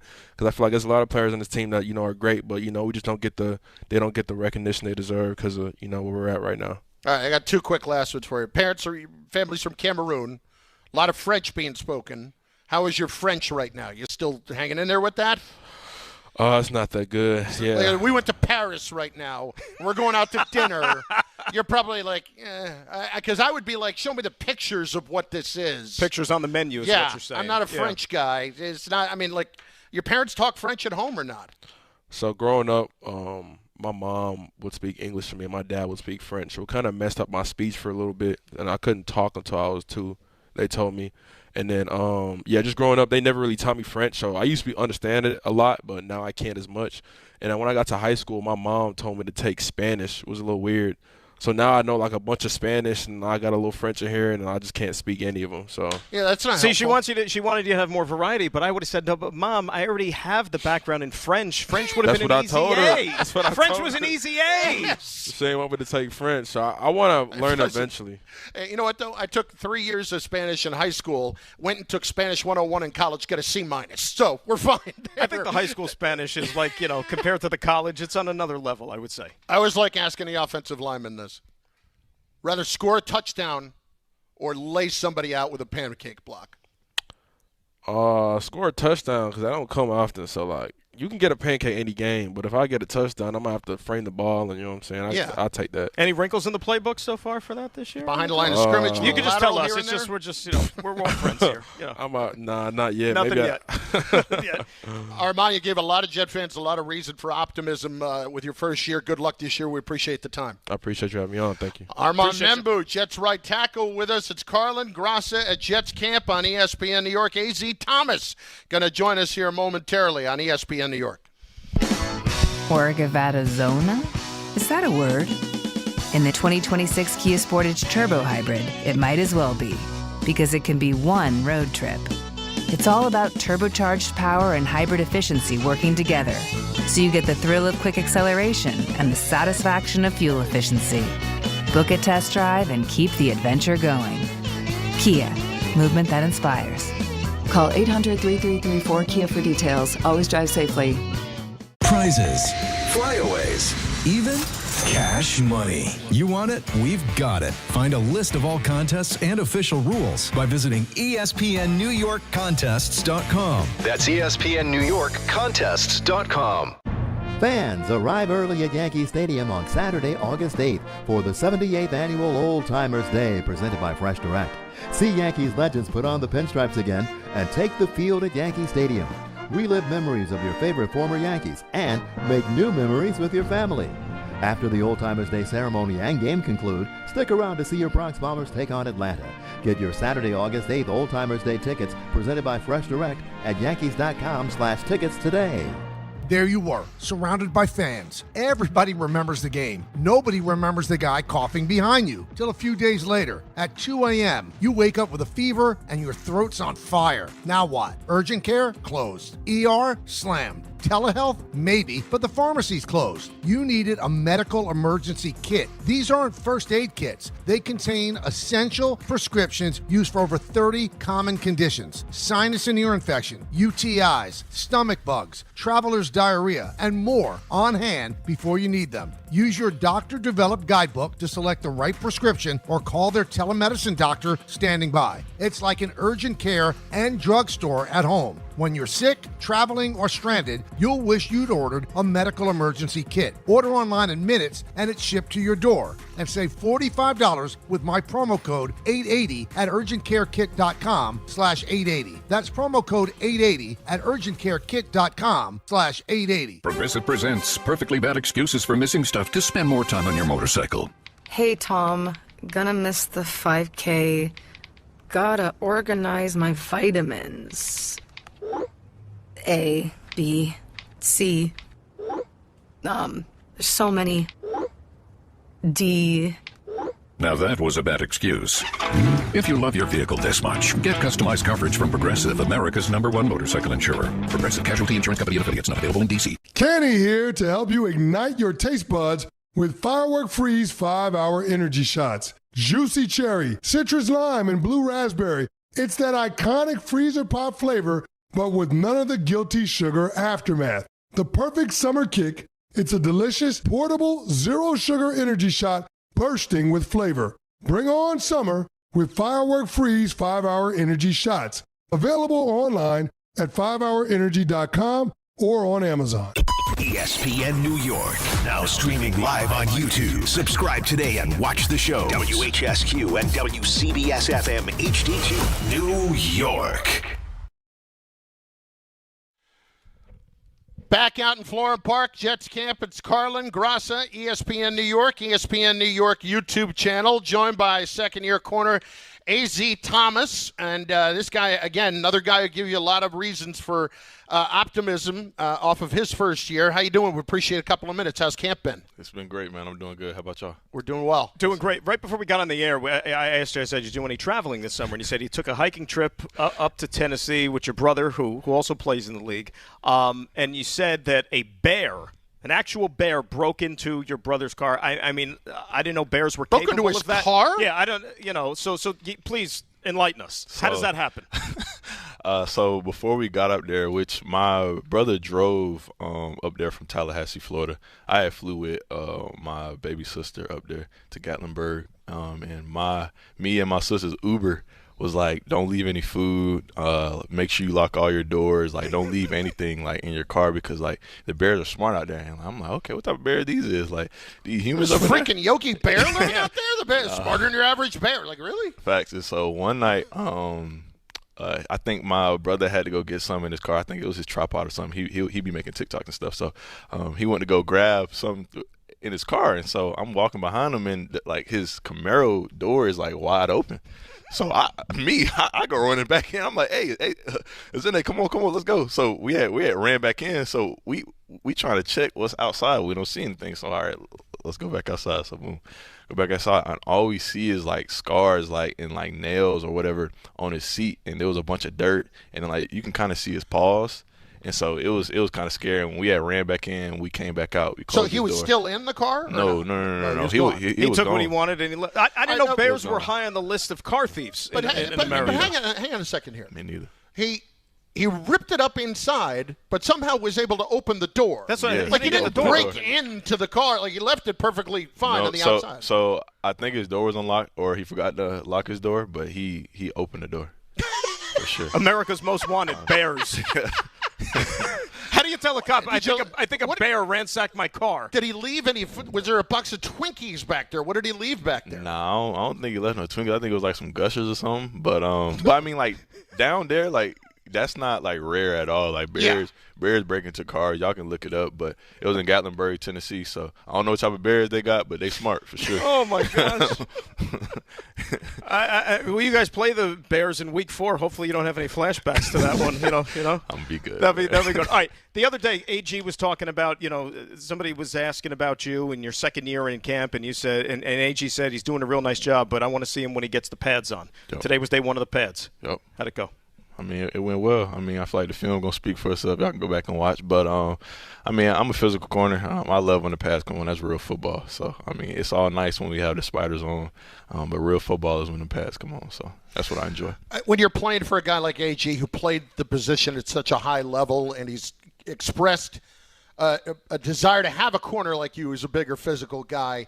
Tell me about what you've taken away from him, especially now that he's been a lot more hands-on with the defense. Yeah, just his gritty and grimy kind of like mindset out there on the field. Me, I don't really do a lot of talking. Until you talk to me, that's when you'll kind of turn me up. But really just going out there with that intensity and starting from the first snap. And I feel like that's kind of what I've learned from him. Him being a smaller corner and me a bigger corner. If I can go out there and attack them first and have that mindset and cultivate that mindset throughout camp, because it starts in practice, I feel like that will only help our team, and it'll help me and it'll help us all together. So that's something that I kind of. Now I read this about you, that you're not a big talker. Yeah. And so why is that? Because the position itself just lends itself to that. I mean, the entire game would seem to be just going back and forth with the receiver. Because I don't know a receiver who doesn't talk. Mm-hmm. So what's that like? I mean, like I said, we already tired out there. So I mean, I'm not finna waste no extra energy, no extra breath on you. And like me, like that's kind of how I grew up though. Like I grew up as a baby, not really talking for real, but like I said, now I'm not finna back down from no challenge. Like that's plain simple period right there. But I'm just saying, like I'm not gonna initially like just talk first, like until somebody talk to me. But you like you said, receivers, like what receiver like do you know that doesn't talk? And so like I said, I mean every game I know I'm gonna get into it with like a receiver. But they for sure gonna have to poke the bear, and then they gonna have to deal with the consequences. A.Z. Thomas joining us here on ESPN New York. Last year, your rookie season was cut short, though, because of injury. How did you feel you were coming along, and how difficult was it to have your season just kind of, hit the roadblock there because of that injury? Yeah, man, I feel like I was just getting my feet wet, just warming up, and it was tough. It was difficult. Honestly, I would be lying to y'all if I didn't tell y'all that. But honestly, I learned so much, and if I was to go back and do it again, I'd do it all over again because I learned so much about myself, about my heart, about my motives with certain things, and I got to spend more time with my family and really just talk to them more. And I get to spend more time in the Word as well with my Lord and Savior Jesus Christ. So I've learned a lot, man. I've learned a lot. Jets put out a clip yesterday from one of their shows, Origins, and it's one of your high school coach talking. Look, he already knows. He's smiling already. Talking about your dominance in the Panhandle. You're from the Florida Panhandle. He's like, wasn't Emmitt Smith. These are not the guys we're talking about. This guy was more dominant on both sides of the ball. Just tell me about growing up there and what that was like for you. Yeah, man. Niceville is such a pivotal moment, a pivotal step in my progress and my process and me becoming a young man. Like my first coach was John Hicks, then Grant Thompson, and then Coach Adron was my recruiting little coordinator or whatever. So I truly wouldn't be here without them. And originally I actually grew up in Phoenix Springs, Florida, which is near Marianna, Florida, really near like the Alabama line. And then we had made that move my 7th grade year to go to Niceville just for a better opportunity for me and my older brother, Wanye Thomas, that's now in the league, as y'all know. But I wouldn't be here without Niceville, man. So. We had Jamie on here a little while ago, and we talked about DeMario being here and kind of being that veteran presence at the linebacker position. Now Minkah Fitzpatrick was brought in to be that kind of veteran in that secondary. How has he helped you along, even though he's a safety, you're a corner? But what has he meant to all of you guys collectively in that secondary? Man, he has meant a lot. Minkah he's a seasoned vet, as everybody knows. He's smart, and he holds each and every one of us accountable. Whoever we say we want to be as a team, as a secondary, as a back seven, like he's going to hold us to that same standard today. And just like he said, he was like, if anybody pass up a tackle, if anybody stays blocked, after practice, you're going to owe us some gashers. And so when you have a safety, because it comes from the backers and stuff like that, because they think they macho man or whatever. But like when you have a safety come and say that, man, it brings more juice. It brings more like tenacity to practice, and that's what we want.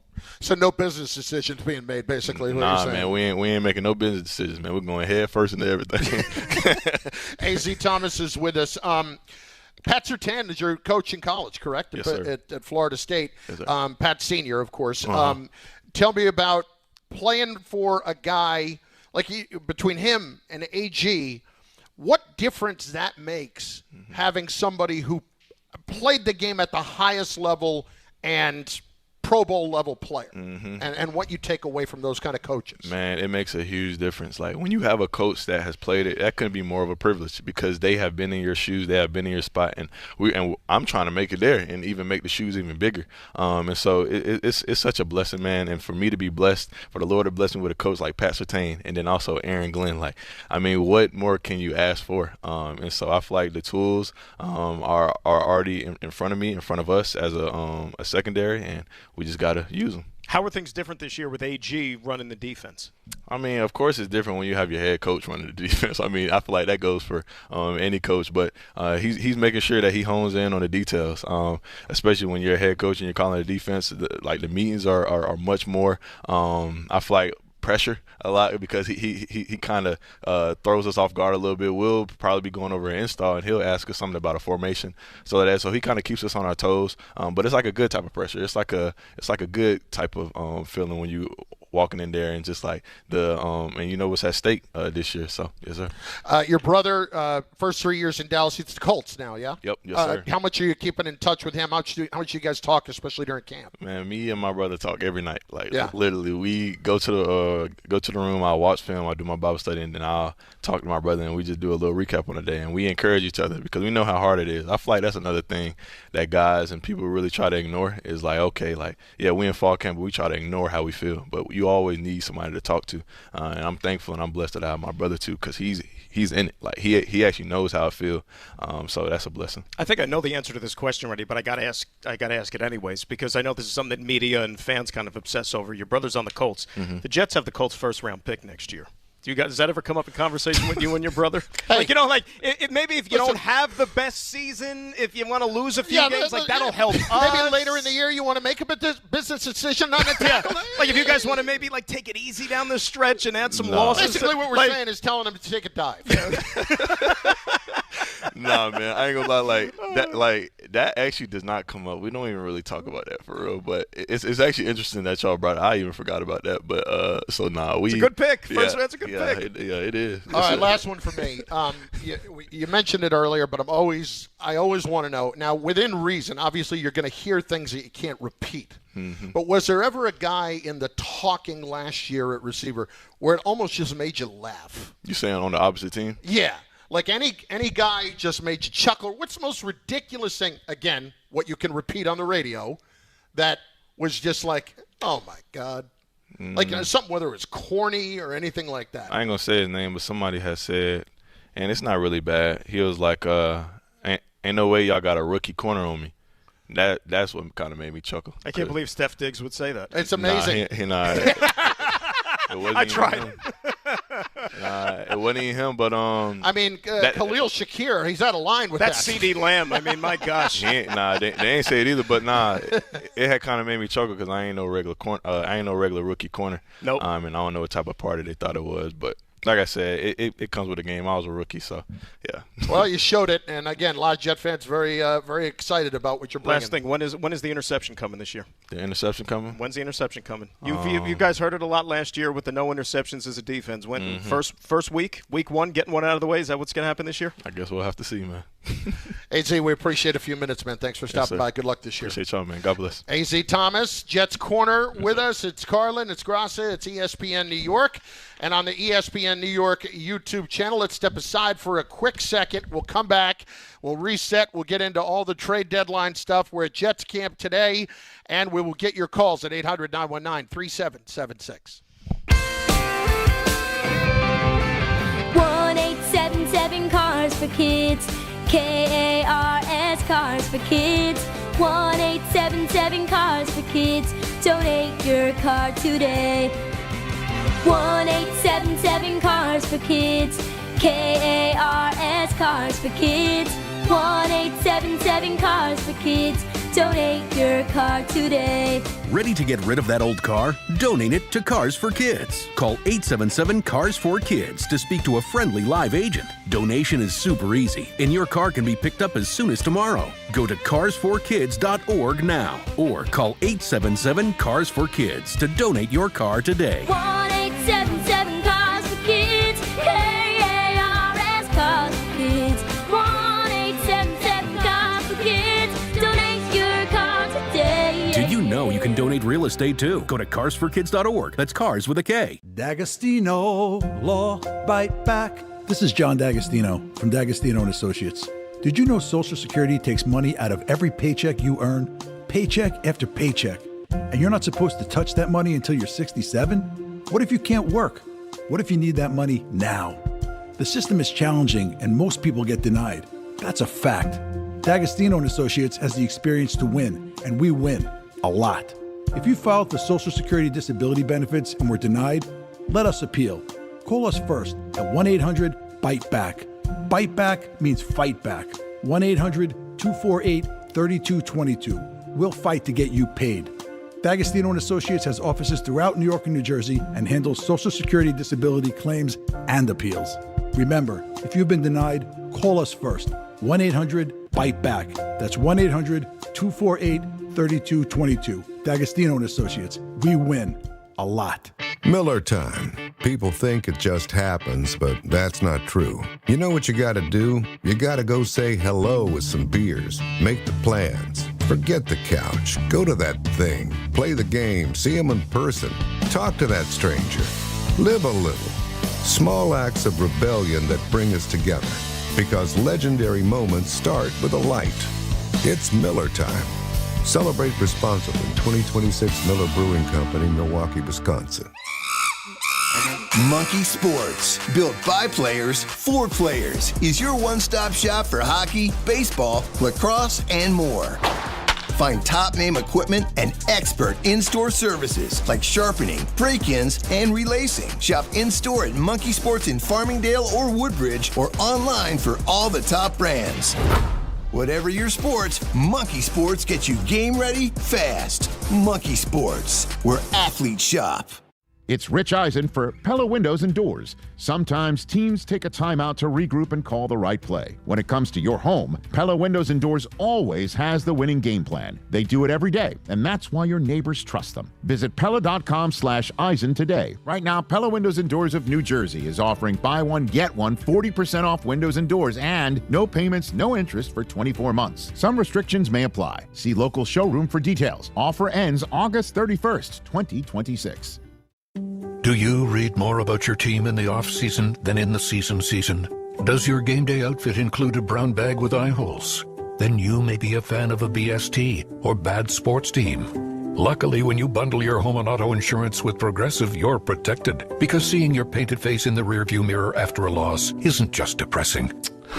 It's distracting. Visit Progressive.com today. Progressive Casualty Insurance Company, affiliates, and other insurers. Covered subject to policy terms. Not available in all states or situations.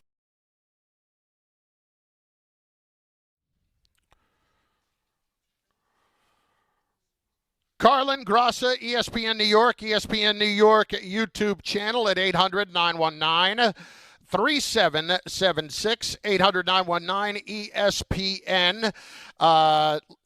Just looking at a lot of the different potential in trades today.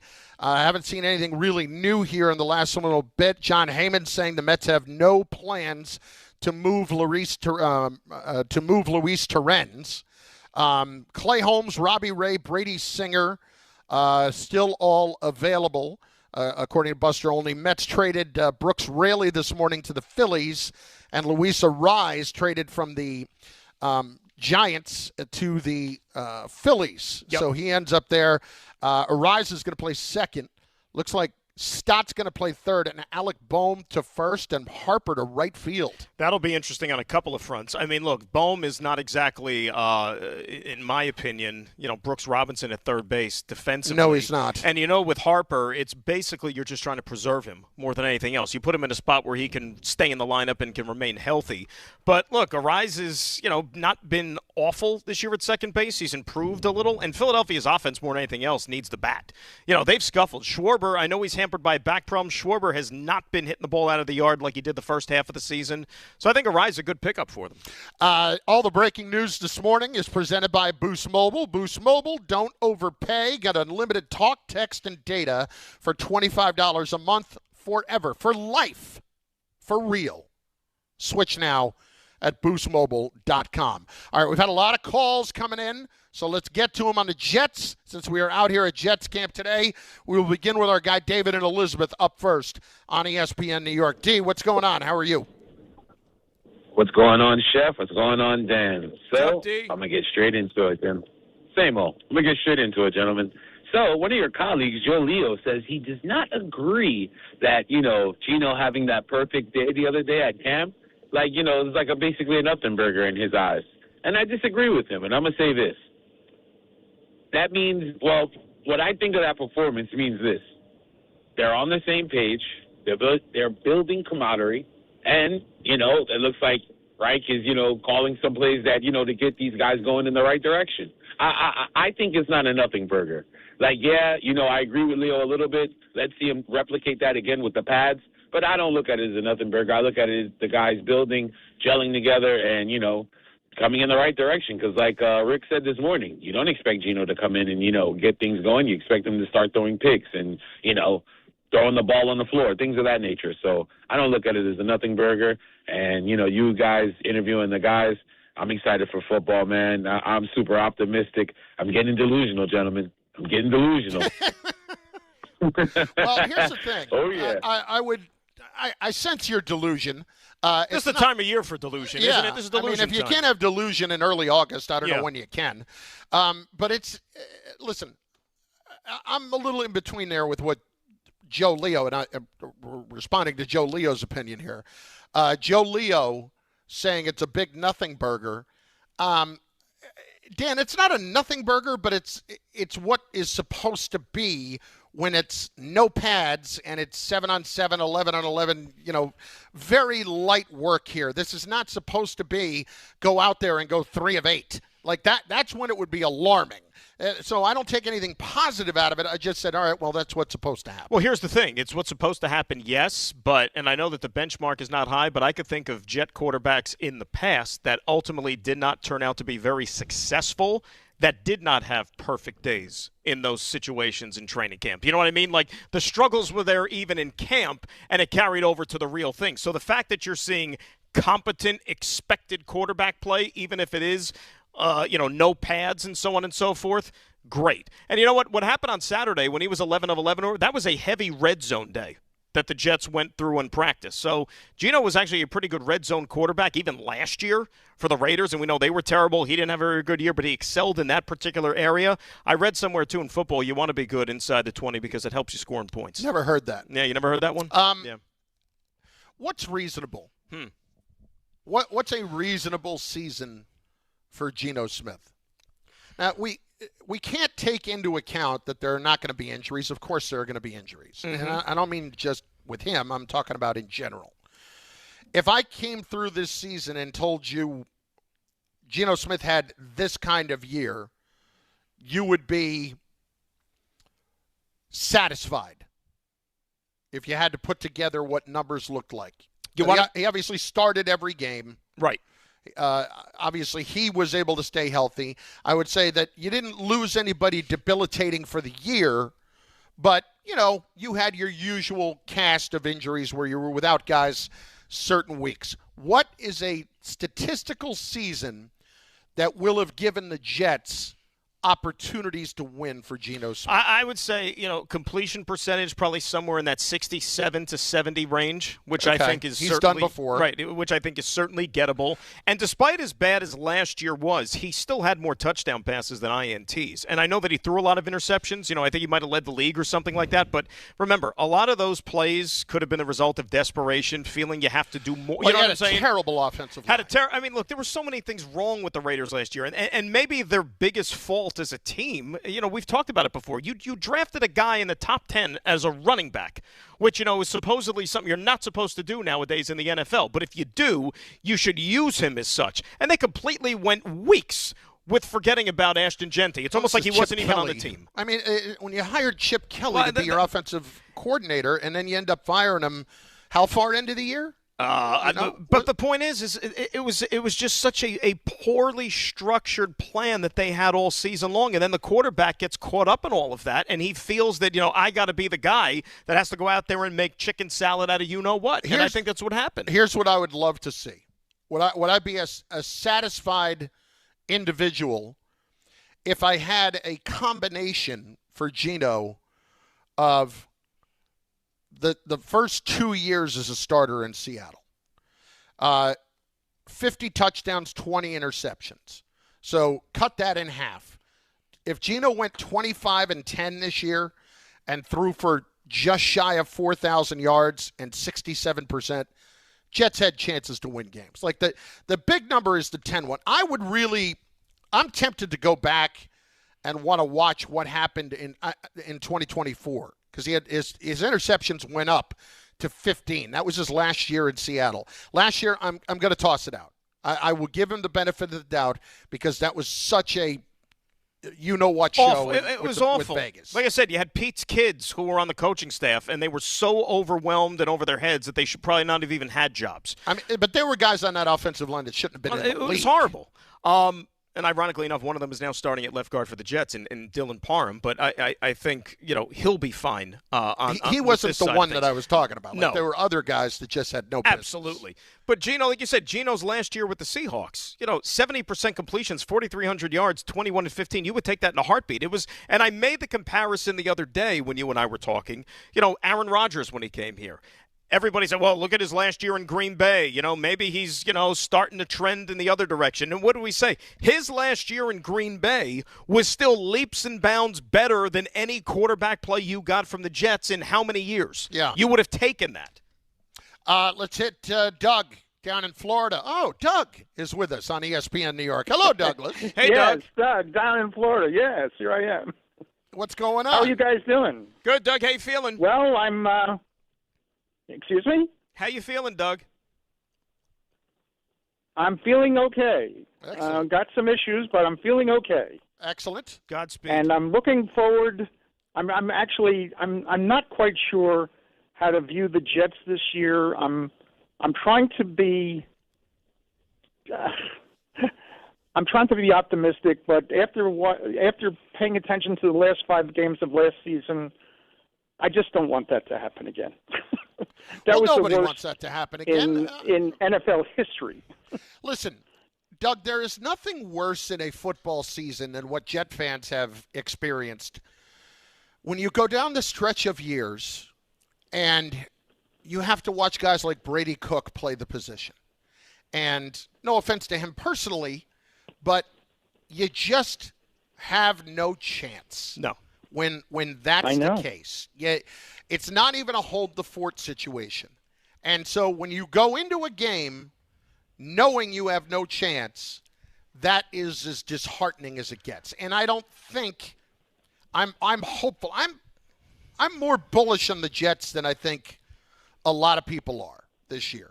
Because I do like what has been structured, especially on the offensive side, and I'm curious to see how much different they're going to be defensively. I am too. I'm looking forward to, but I want to be pleasantly surprised. I don't want to anticipate anything because I just I'm skeptical. But you've been down this road before, Doug. I'm an eternal optimist. Yeah. I'm an eternal optimist. And that's what this time of the year is for, right? You're supposed to be optimistic in August and in training camp, and you get excited about all the new players and the coaches and all this stuff. But look, Chris and I talked about it last week. Bottom line is, on paper they're a better football team than they were last year. Like really and truly, like on paper they should be better. But the question is, will the quarterback play improve much better than it was last year? Will now having a new defensive play caller make a difference on that side of the ball? Those are big, big, big concerns. I agree, but if the quarterback play can't be better than last year, then what are we looking at? Oh my God, we're looking at 0-17. All right, everybody, calm down. Seriously, Doug.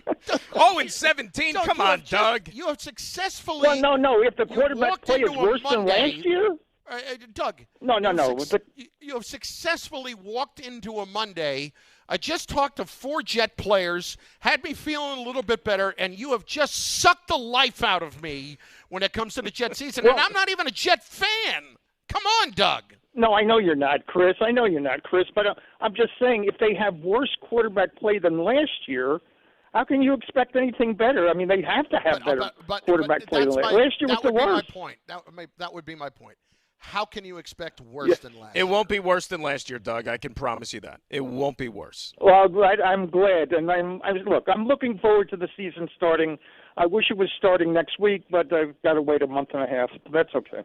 Appreciate it, Doug. You got a month and a half to get a little more optimistic. Absolutely. Okay. We're with you. And then there's going to be guys, as always, that turn some heads, if you will, during preseason. And, do we have a diamond in the rough here? And what? Look, if you're a Jet fan and you are still TBD when it comes to your quarterback situation for this year, you're going to see a lot of the rookie in the month of August. The guy who's going to end up taking probably the majority of the snaps in the 3 preseason games this year is going to be Cade Klubnik. So that alone should make you want to lock into those 3 preseason games. And having said that, we turn to Ira in Staten Island, who's up next on ESPN New York. Ira, how are we doing today, bud? Well, good. Nice to hear you boys, and glad you're enjoying a good show out there. And that's what I'm looking forward to. And listen, I know you just had Doug on, and all due respect, I'm not concerned about the quarterback at all. I think Gino, if he stays healthy and he stays out of trouble off the field, I think he's going to be just fine. He's going to give you years like he had in Seattle, and I think he'll be competent enough to win 6-7 games.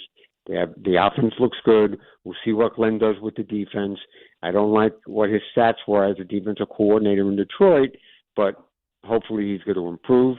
But I can't wait for the preseason because, like Dan just said, I want to see Klubnik. I want to see him play for 3 full quarters of every one of these 3 preseason games. And I want to see, maybe we do have a diamond in the rough. And hopefully Gino could help this kid, let him learn, and then they'll have a big decision to make next year.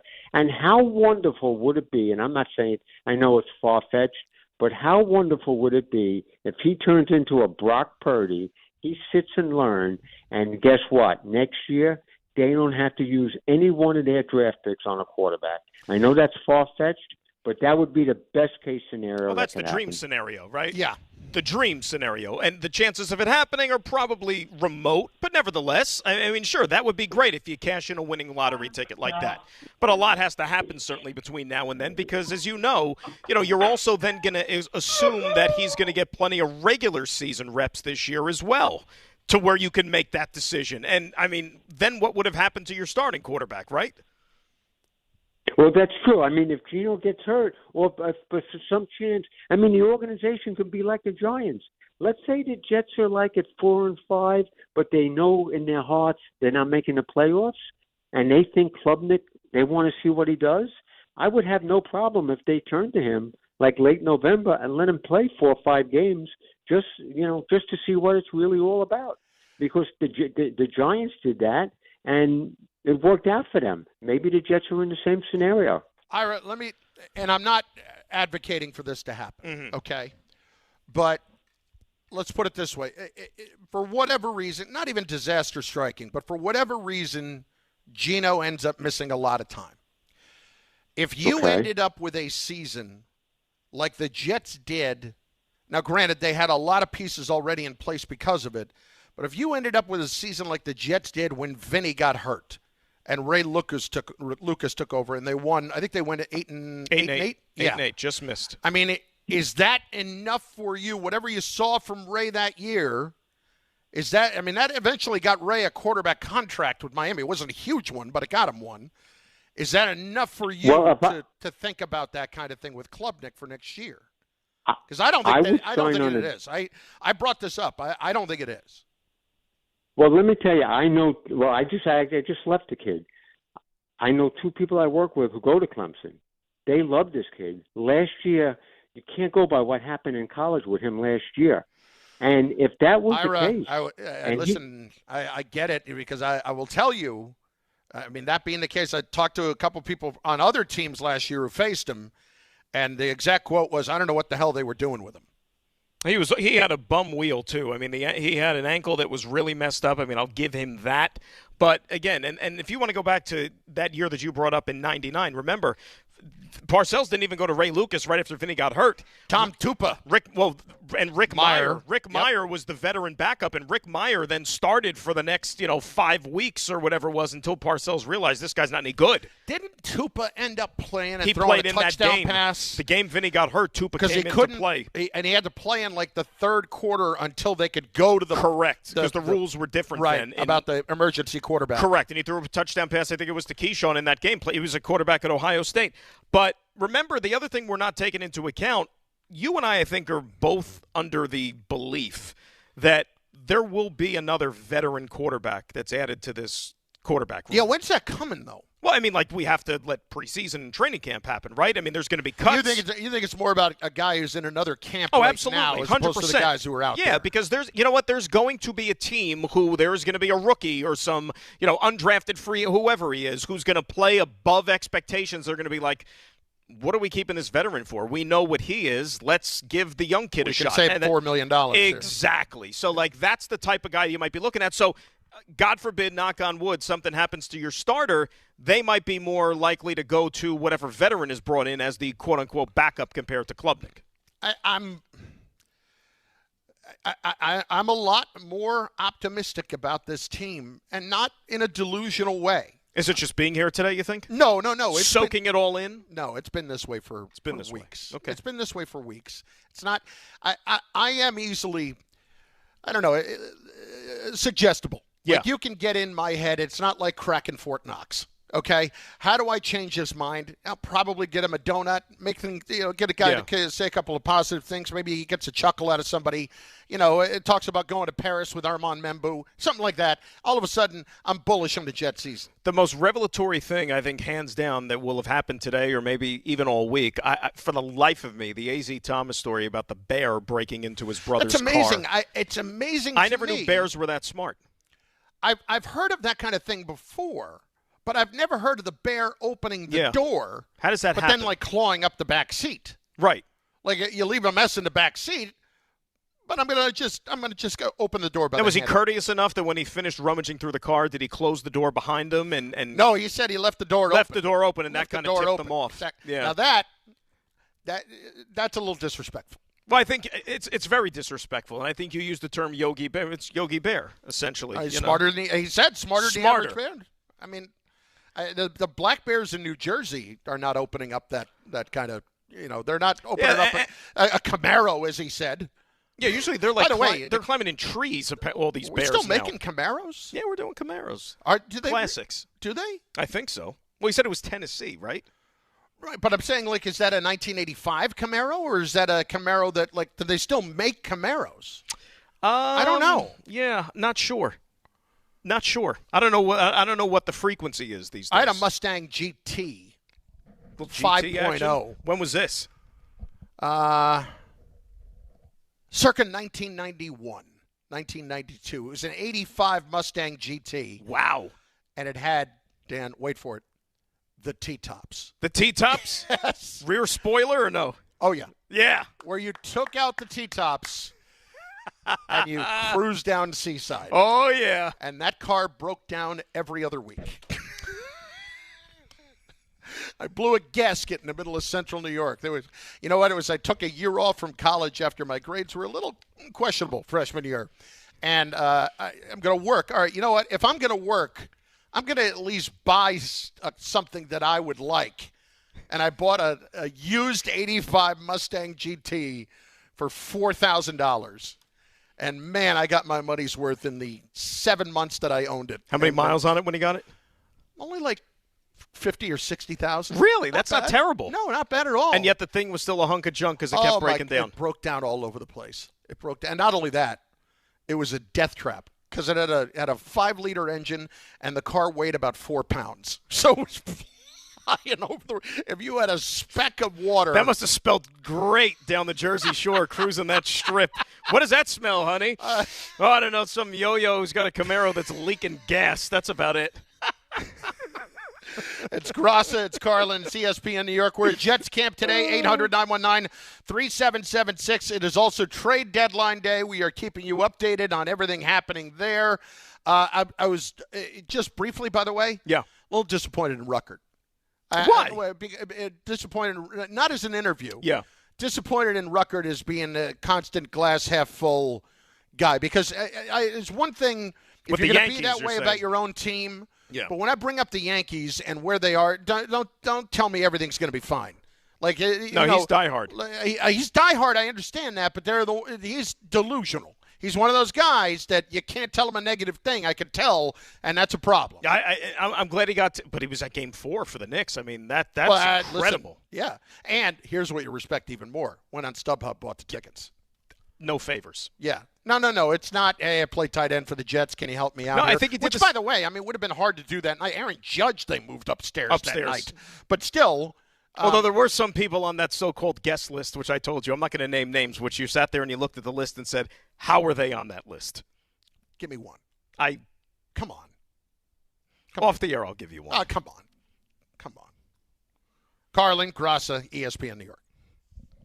If you've been injured on a construction site, then you need a lawyer who knows New York's unique labor laws. At the Parisman Firm, they have decades of experience handling construction accident cases and a proven track record of delivering huge results. Their team has already recovered nearly $1 billion for hardworking New Yorkers. From scaffold accidents to slip and falls and equipment failures, they've got your back. Call the Parisman Firm now at 718-WORKERS. That's right, 718-WORKERS, because your case is their cause. Get the justice you deserve today.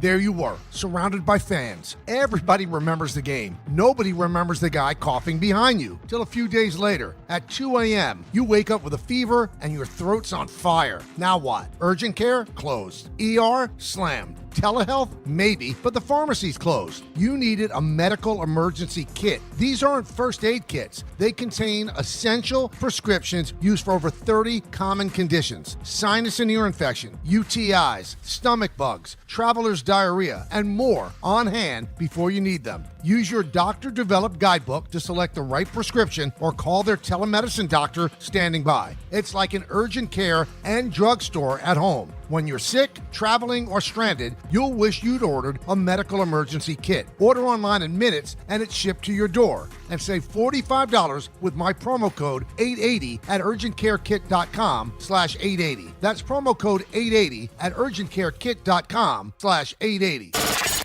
Mornings with DiPietro and Rothenberg. Buster only joins us. Who is a team in the American League right now that should scare Yankees fans a little bit? All of them. There's so much parity in the American League, it's kind of crazy. So if you told me that the Yankees reached the World Series, I wouldn't be shocked. And if you told me they got knocked out in the first round, that wouldn't shock me either. I don't think they have any idea what they're going to get out of Judge and Stan the rest of the year. Like none. DiPietro and Rothenberg. Morning 6 to 10 on ESPN New York and streaming live on YouTube. We are moving now. Electric bikes are everywhere. They are quiet and very fast. Teens ride them on the roads, in bike lanes, but also in places they should not be, like sidewalks and parks. Look out! When you ride, wear a helmet. Don't speed. Watch out for pedestrians and cars. New York State and your community have specific rules for electric bikes. Follow them. Go to trafficsafety.ny.gov for more info. A message brought to you by the Governor's Traffic Safety Committee. Hey, it's Alan Hahn. At Rings End, they're there to help realize your modern design visions. That's why they partner with Marvin. Engineered for big ideas, Marvin Modern Windows and Doors deliver effortless elegance, expansive views, and industry-leading innovation, all in a modular system designed to meet the exacting principles of modern architecture. Experience Marvin Modern at a Rings End showroom today and create something stunning with them. Rings End is a certified Marvin installing retailer. In sports, the tape never tells the whole story. Hiring is no different. AI can make candidates look like an MVP on paper, so knowing the person and the skills behind the resume matters. That's where Robert Half changes the game. Our recruiters combine their expertise with award-winning AI to evaluate skills and fit quickly. Learn how we can find you specialized talent in finance, accounting, technology, and more. At Robert Half, we know talent. Visit roberthalf.com/talent today. Your ambition just met its match with Robinhood. You play for the win, not just on game day, every day. Channel that drive into your money. Robinhood puts you in control, all on one platform. You expect more from yourself. Expect more from your money. Get started today at Robinhood.com/yourmoney. Again, that's Robinhood.com/yourmoney. Your money, your move.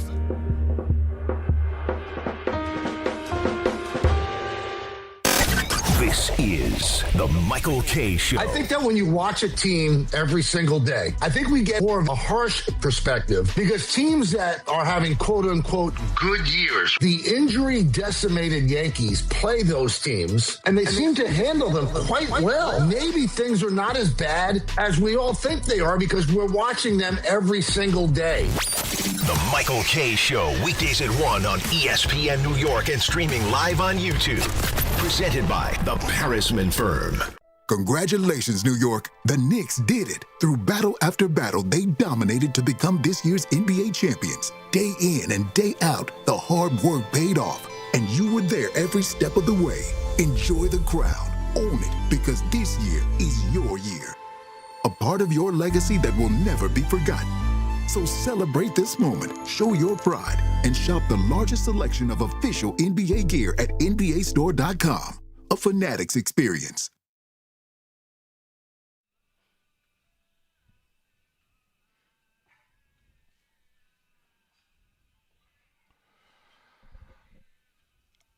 John Heyman reporting. Yeah. Padres and Yankees discussed Will Warren and a prospect for their other reliever, Morahan, the setup guy. Yeah.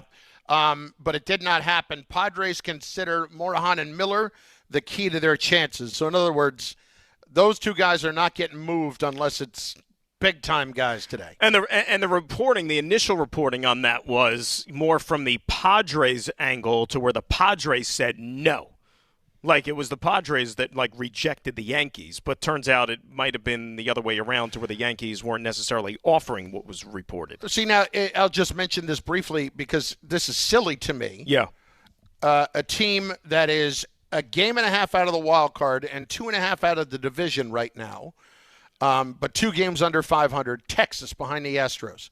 Teams are calling them about Nate Eovaldi. Yeah.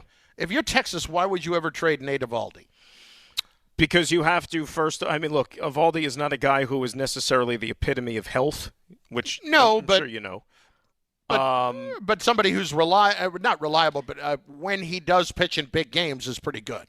But he's not having a great year, you know. Yeah. So are you willing to sit there and bank on the fact that he's going to stay healthy for the remainder of the season? Yep. He's got 1 more year left on his contract, which I think is a plus. Now, Texas is in a weird situation. Like, Texas is a team like they're not – People have also called about Mackenzie Gore, which if they turn around and trade Gore, that's a Peralta-type situation. The Mackenzie Gore – and Mackenzie Gore was a guy – remember, he was part of that San Diego to Washington haul for Juan Soto, along with James Wood and C.J. Abrams back in the day. And Washington moved on from him in the offseason because they knew the pitcher eventually they're going to have to pay him. And Washington's even having conversations about C.J. Abrams, which I think is just silly. I mean, the seasons that Abrams and Wood are having together, that's the only reason they're interesting to watch. Here's the thing about Washington. Like, I understand it's new ownership from like their heyday or whatever when they had those stacked teams back in the day. But I mean, are you going to be serious or not? Do you want to be winners? Because look, you're saying that C.J. Abrams is somebody that eventually we're going to have to pay, and we don't know if we can afford him. Mets have tweeted out their thank you Huascar Brazaban picture. Well, the best one was yesterday. There you go. At least that's perfect. They did a thank you Freddie Peralta, and when I saw that, I think me and a lot of other Met fans were probably like, "Thank you for what?" In fact, many people responded with that. Now, can we spend a minute on that? Yeah. This is where you lose me. Okay. If you were to ask me the biggest failing of the entire David Stearns time in New York. Oh, and there's many to choose from there, Bob. There are. Yeah. But this says everything to me. And I love all our guys who are covering the team. And I understand you're covering the team. You got to deal with certain things that come with that. And I'm not saying they're sugarcoating it. 2 of your top 5 prospects in exchange for a pitcher to only 4 months later turn around and trade him for 3 of a team's top 30 prospects, and the number 1 of them is 15. That tells me that GM who had the player in Milwaukee has no idea what he's doing. That was like when Costanza negotiated for Ted Danson money, and they ended up getting less than what NBC offered initially. Ted Danson gets a plane. Right. I mean, come on. Think about it. That was $250,000 an episode for Ted Danson. That's what this was. And by the way, like I tweeted this out yesterday just because like you have to, just laugh at the situation. Coming up on August the 19th, which is a little over 2 weeks away from now, the Mets have a gate giveaway that day. Freddie Peralta replica jersey giveaway. Now, if I'm the Mets, and a lot of people are like, well, what are they going to do? They're just going to throw them out? Or are they going to – here's what I would do. And the Mets – Are you going to see a lot of Freddie Peralta jerseys sent overseas? To Guatemala or something like that? Like the ones who – just like with the San Antonio Spurs championship jerseys, like their T-shirts, those went overseas. If I'm the Mets, though, and you want to have a laugh at yourself, I would lean into the joke. Like if I'm the Mets. Like I would give away the Freddie Peralta jerseys on the 19th. Like why not? All right, so I'm just have some fun with it. I'm going to look at the schedule real quick to see if that they have pulled it down yet. Oh, yeah, check it out. I think it's the 19th of August. I think you got to do it. They have taken it down. Oh, no. Yeah. Come on, Mets. August 18th, Mets reversible bucket hat. No, 19th. I know. Oh. I'm saying it goes from the 18th to the 25th. Come on, Mets. Which was Pokemon Go night on the 25th. So what are you going to do with the jerseys now? I don't know. Paw Patrol Backpack Night is still on. Now, that's a hot item, I heard. K-Pop Demon Hunters Mets Jersey Night is still on. I don't know what that's about. I went on Saturday, by the way. All right, so let's talk about this for a minute. Yeah. First of all, I don't care what it is. Mm-hmm. It's always good to see those guys, to see the 86 Mets, and I know we're 40 years removed. Right. And that's the only reason I went. You know what I'm saying? Yeah. It was not about the 2026 Mets. I didn't even care if I stayed for the 2026 game. I went to see my childhood heroes, if you will. And I also was very happy, as I know you had to have been, with the jerseys the Mets wore that day. Amazing. Which were the 86 jerseys. When I saw the first current Met run out onto the field for warm-ups and I could see the racing stripes, I said, good job, Mets. Biggest ovation? Here's where it was odd. I think what kind of struck me a little bit, and the one thing that I would do differently, they brought them out 2 by 2 instead of 1 by 1. Probably just to move the process along. Probably. So it was like you had, Keith Hernandez, and I don't remember who the hell Keith walked out with. To me that's bizarre, because if you're going to have a guy whose number you've retired, you have him do it individually. If you want to take other guys, like I saw Howard Johnson was wheeling out Ray Knight, who was in a wheelchair, but I guess he is able to stand up. But, I get that. Right, there's some that does. Like, you want to get Eddie Hearn out there with somebody else. Right, when Doug Sisk and Randy Neiman are walking out 2 by 2, that's Doug Sisk. You understand it though, my God. right? And then they would say, Doug Sisk, and they would show like a couple of highlights of each guy on the jumbotron or whatever, and everybody show up claps. a highlight Yay. of Sisk walking in a run. Well, I mean that happened a lot, and he crossed the picket line in '94, and he was going to play if they had gone ahead with the Scabs when the baseball strike was going on. Anyway, by the way, the first thing I should have said. Yeah. How was the crowd? That's the most disappointing thing, and I totally get it. But when that ceremony was going on, the place was half full, and I didn't expect any different. I didn't expect any different for a couple of reasons. Number one, it's been 40 years, and I understand that you have to be at least probably mid-40s to even appreciate the 86 Mets. Those were the infancy of my baseball memories, that 86 team. Okay, so thankfully I do remember that. But I hold them near and dear, just like a lot of older, like you hear Gary Cohen, Howie Rose, like the older Met guard talk about the 69 Mets and what that team meant to them. That's how I feel about 86. That developed my love for baseball. So there was that. And number two, of course, the 2026 product is god-awful. We know that. So that's where they have a hard time. People are not going to come to the ballpark. And some of the 86 guys, when they did their media availability before the game, a lot of them spoke to the fact that it annoys them and bothers them that the current team is as bad as they are. And it's been, like the 86 guys, even if you go back to the 30th reunion, they're tired of the fact that they're the last ones that have won a championship. Like, they don't want to be looked at as the last Met team to They don't win. want to be the 72 Dolphins. Thank you. Popping champagne every time the Mets blow it. I mean, it's nice that they're remembered, so on and so forth. But, again, at the end of the day, you're like, okay, hopefully they get another winner here soon. So Bobby O took him out. Bobby O was in vintage form, and good for Bobby, speaking his mind, 'cause everything he said was spot on. I can tell you, working with him for 5 years at SNY when we did the pre and post, learned a ton about baseball,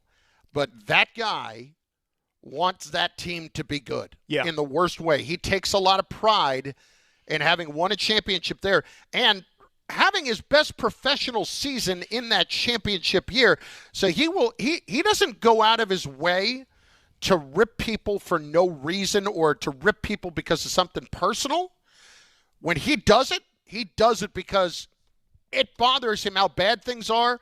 And the Stearns thing, he took out Stearns, and he was not wrong. He took out Stearns, and you're right. He was huge in '86 at his best year. I mean, I think it was 18-5. He was probably their best pitcher that season in '86. He won Game 2 in Houston in the LCS after they had lost Game 1 when Scott outdueled Gooden. I believe Bobby O also won Game 3 up in Boston when they were down 2-0. I believe he did. You're correct. Right. With the Dykstra home run. And Oil Can Boyd when they just unloaded on him. Oh, God. Yeah. But one of the dumbest things that guy took that job not just so seriously as a pitcher, but the job as an analyst, pre- and post-game, so seriously and would just dove into it and loved it so much. One of the dumbest things SNY ever did was let him leave. Now, granted, that was I think that was over money. I don't want to speak for anybody there, but and Zeal's good. All those guys are good. Bobby O by far. And we didn't even get along great all the time. We didn't. By far was the best analyst in the studio that they've ever had. You never offered to go to management and say, hey, guys, I understand, you guys are having a hard time agreeing on money. Take some away from me. You could take some of mine. I didn't have enough. And at that point, we weren't really getting along, so I wasn't necessarily. You know what? Don't let the door hit you. No, here's what's funny. Yeah. Here's what's funny is that it wasn't anything specific. We just, he got frustrated with me at times. I think more than anything, just not understanding everything about the game the way that he did. Right. But still being able to watch it and a little bit it. of the you didn't play type No, thing, but not totally. Never dropped that on you. Right. Never dropped that on you because, but he was always listen. He was always great with fans. He was great with everybody. There were just toward the last couple of years we didn't get along that great, but we have since ironed it all out. But I remember sending him a text when he left and saying, at the time we had not really mended the fences, and I said, I have absolutely no reason to kiss your ass right now, but this is a massive mistake that they just made in letting you go. Because even though we weren't getting along, I could not respect the guy's work more. And that's how it should be. How much you wanted to be great at doing it. So that's how it should be. So for the most part, Saturday, like the ceremony, seeing all those guys, it's fantastic. Who knows, like I said, knock on wood, if there's a 50th, how many of those guys are even going to be around for a 50th? Yeah. But you know what the weird thing about it is, and maybe this is just me and how I think about, where I am at this stage of my life. Because I brought it up the other day, in 2009 when Citi Field opened, they had the 40th anniversary for the 69 Mets. Yeah. Thinking back to how those guys looked that year for that ceremony versus how the 86 guys looked for their 40th on Saturday, I was like, 69 guys seemed and looked a little older than these guys did. But maybe that's because when I see these guys in my mind, they still look like they did in 1986. Yes. And maybe I still feel like I did in 1986 when I was, 7, 8 years old, and we're not getting older. But the nostalgia part was great. And, all the trimmings, they played the Let's Go Mets video on the Jumbotron. Oh, my God. The whole thing. They played the whole thing. I had the making of the Let's Go Mets video tape. So did I. Tape. I had the VHS tape, watched it repeatedly. That almost made your eyes well up. At least I'll admit it. You know what I mean? It's emotional, seeing that. And then when you look down and you see just the god-awful disgrace that the current product is, you're like, I'd rather see these guys suit up in an old-timers game. And then in the first inning, Lindor makes an error. You're like, we're right back to reality. And one of the worst, the first 2 innings of that game took an hour. We were in the car by the bottom of the 7th inning. We flew home over the GW. I was back in my driveway before the sun even went down. So you left in the 7th? Yeah, bottom 7 we left. I give you credit. You stayed a while. And you know what the shame of it is? Getting there, going home, no issues traffic-wise. None. And that shouldn't be any other big days, number retirements, this and that. It's a mob scene. And this is what reduced parking at Citi this year. A breeze, and that's a shame. Yeah, the whole city parking situation's, breeze. That's a shame. Breeze. It was a beautiful day. We had a great day. We enjoyed it, my wife and I. But listen, and all those guys don't come out. I get it. I understand it. Yeah. All those guys are not there all the time.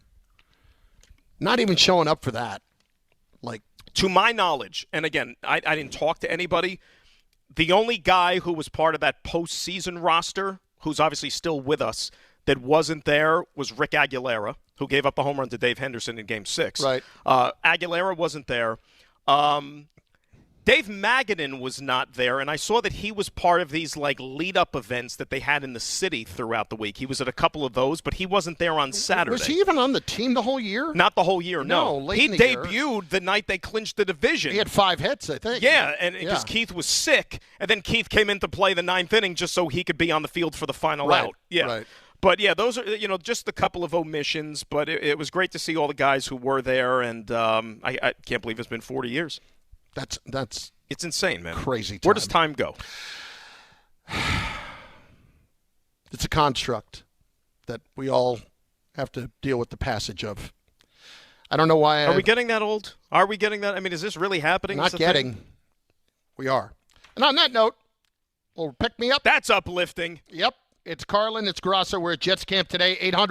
800-919-3776. We get a lot more into all of the trade deadline stuff that is happening. Yankees trying to make more moves before 6 o'clock.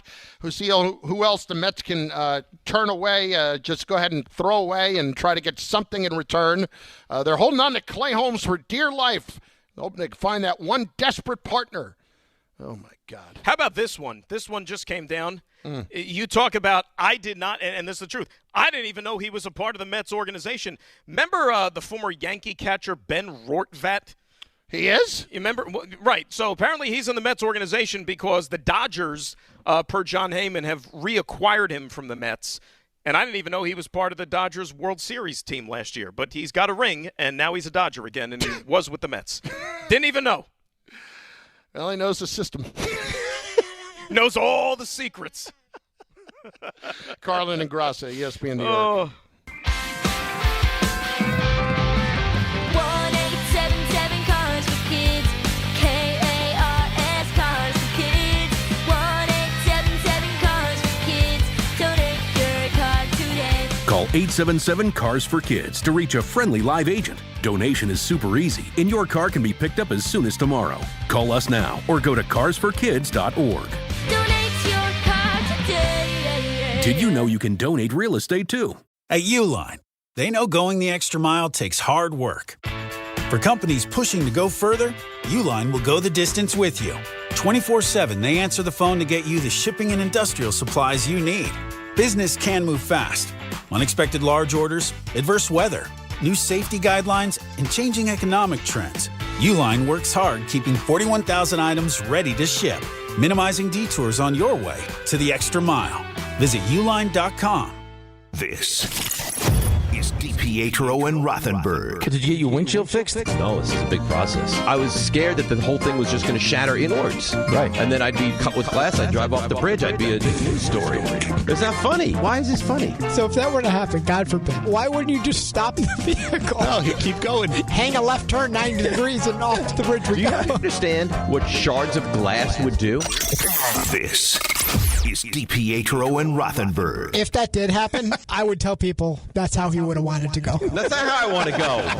Morning Start with DiPietro and Rothenberg. Weekdays from 6 to 10 on ESPN New York and streaming live on YouTube. Hey, Yankees fans.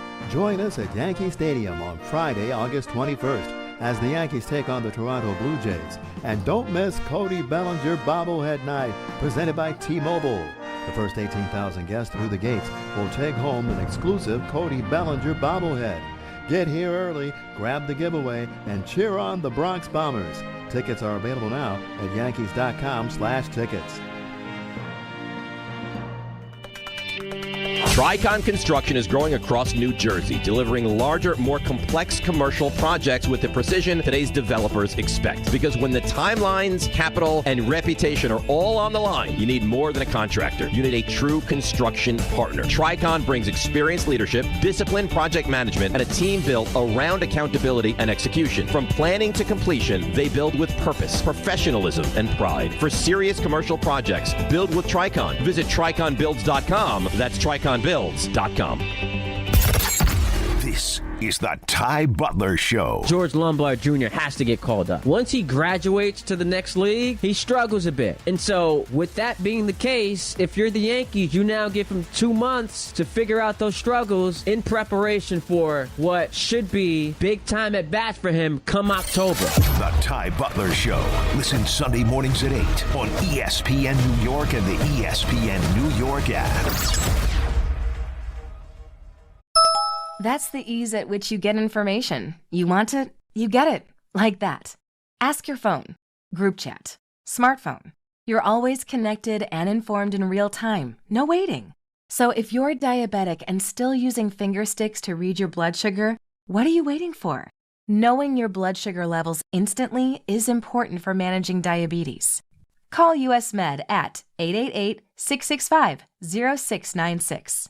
To learn more about continuous glucose monitors, a real-time instant method to track your blood glucose, US Med is an approved provider for Medicare and over 1,000 private insurers. And the best part? call 888-665-0696 and we'll give you a free insurance benefits check today. So call 888-665-0696 today. That's 888-665-0696 and manage your diabetes as easy as...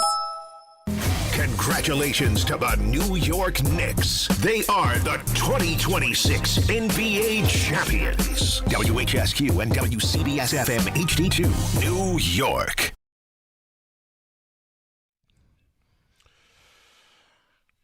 Noon, ESPN New York. It is Carlin. It is Grassa. 800-919-3776. 800-919-ESPN. We are here, as we said, until noon out at Jets camp today. We talked to A.Z. Thomas. We talked to Armand Membu, Jeremy Ruckert, Jamie and Sherwood today out at Jets camp. So we got a decent sample size here among these guys. Grassa is here all the time. This is like coming to his house. Basically, you have to know him to get in the door. And listen, I respect it. I respect that this is one of those places where you are welcome and I am not. I actually forgot. I went into the kitchen earlier, and I remembered I had a sandwich still in the refrigerator from minicamp. So normally the cleaning from minicamp. Well, that's the last time we were here in June. I haven't been to training camp yet. Forgot the old ham and cheese in there. Normally they throw it out, but I guess they forgot with all the work that's being done. That's a problem. Was it a little funky? No, no mold. No mold? No, we took care of it. This, forget it. Had it right away? No, can't do that. But no, it is. Yeah, it's and thanks to the Jets for having us out here today. I know, and accommodating us too, because normally you do the training camp shows outdoors. You want to bask in it all, but the skies were less than favorable today, so they set us up in one of the conference rooms here. So much appreciated. Very true. Very true. Very much appreciated. We obviously have all the news today surrounding the Mets and the Yankees and the trade deadline, and where we started today was with the Jets in getting Luis Garcia from the Jets, with the Yankees in getting Luis Garcia from the Nationals. And all this does to me, it's a nice idea. It feels like a logjam. It feels like you're just adding somebody at a position adding somebody who's really positionless in some ways, can play first base. He's awful at second base. You're not going to move Chisholm to third and play him at second. Right now it looks like he's going to platoon at first base with Paul Goldschmidt. And look, I get it. There are not big-time hitters out there to be had. And 23 homers and 76 RBIs is nothing to sneeze at. But when it's all against right-handed pitching, You quite literally needed a right-handed hitting catcher, which they still may get by the end of the day. And what you got was a left-handed hitting another guy at a position where you got a lot of guys. Ben Rice is not moving and is going to catch. That's not happening. So if you're going to platoon him and Goldschmidt at first, so Rice DHs now until either Stanton or Judge comes back, which God knows if that's even going to happen at this point. Doesn't exactly sound optimistic. We're throwing things up against the wall here, Dan. Right. That's what we're doing. We're hoping and praying that something's going to stick, and that's usually not the way you want to see the Yankees operate. See, we're not doctors, obviously, but we've been at this thing a long time. We follow the sport, and doesn't it strike you as a little bit odd that this has been how long now? Like in the case of Judge, at least 2 months. And we still don't even have like a ballpark projection, right? Like not even an idea. Like there's going to probably have to be another set of imaging that's done to figure out just like how much further along are we when it comes to the healing. And that's what's scary a little bit. Like this is okay. Like we keep saying, there's a lot of season left. All right, we're in August now, right? In 10 hours, the trade deadline will be a thing of the past officially. And then this is your team for the rest of the year. And we have no idea when one of the best players, one of the most important players in the sport is going to rejoin the fold. I mean, you look at this team as it is right now, just past noon on a Monday. Wasn't all that long ago. Remember when the Yankees and Cashman were criticized for not having enough lefties in the lineup, given they have a short porch in right field in that ballpark? Now you look at the lineup with all these injuries, it's basically like all left-handed hitters. Like it's so imbalanced in that favor. And the most important thing is that it's not like it's overly productive either. No. And I would say for the better part of about 8 to 9 years, I was one of these guys that was consistently hammering Cashman. And, what is this supposed to be about? It's supposed to be about winning the World Series. You've done that once in 20-some years now.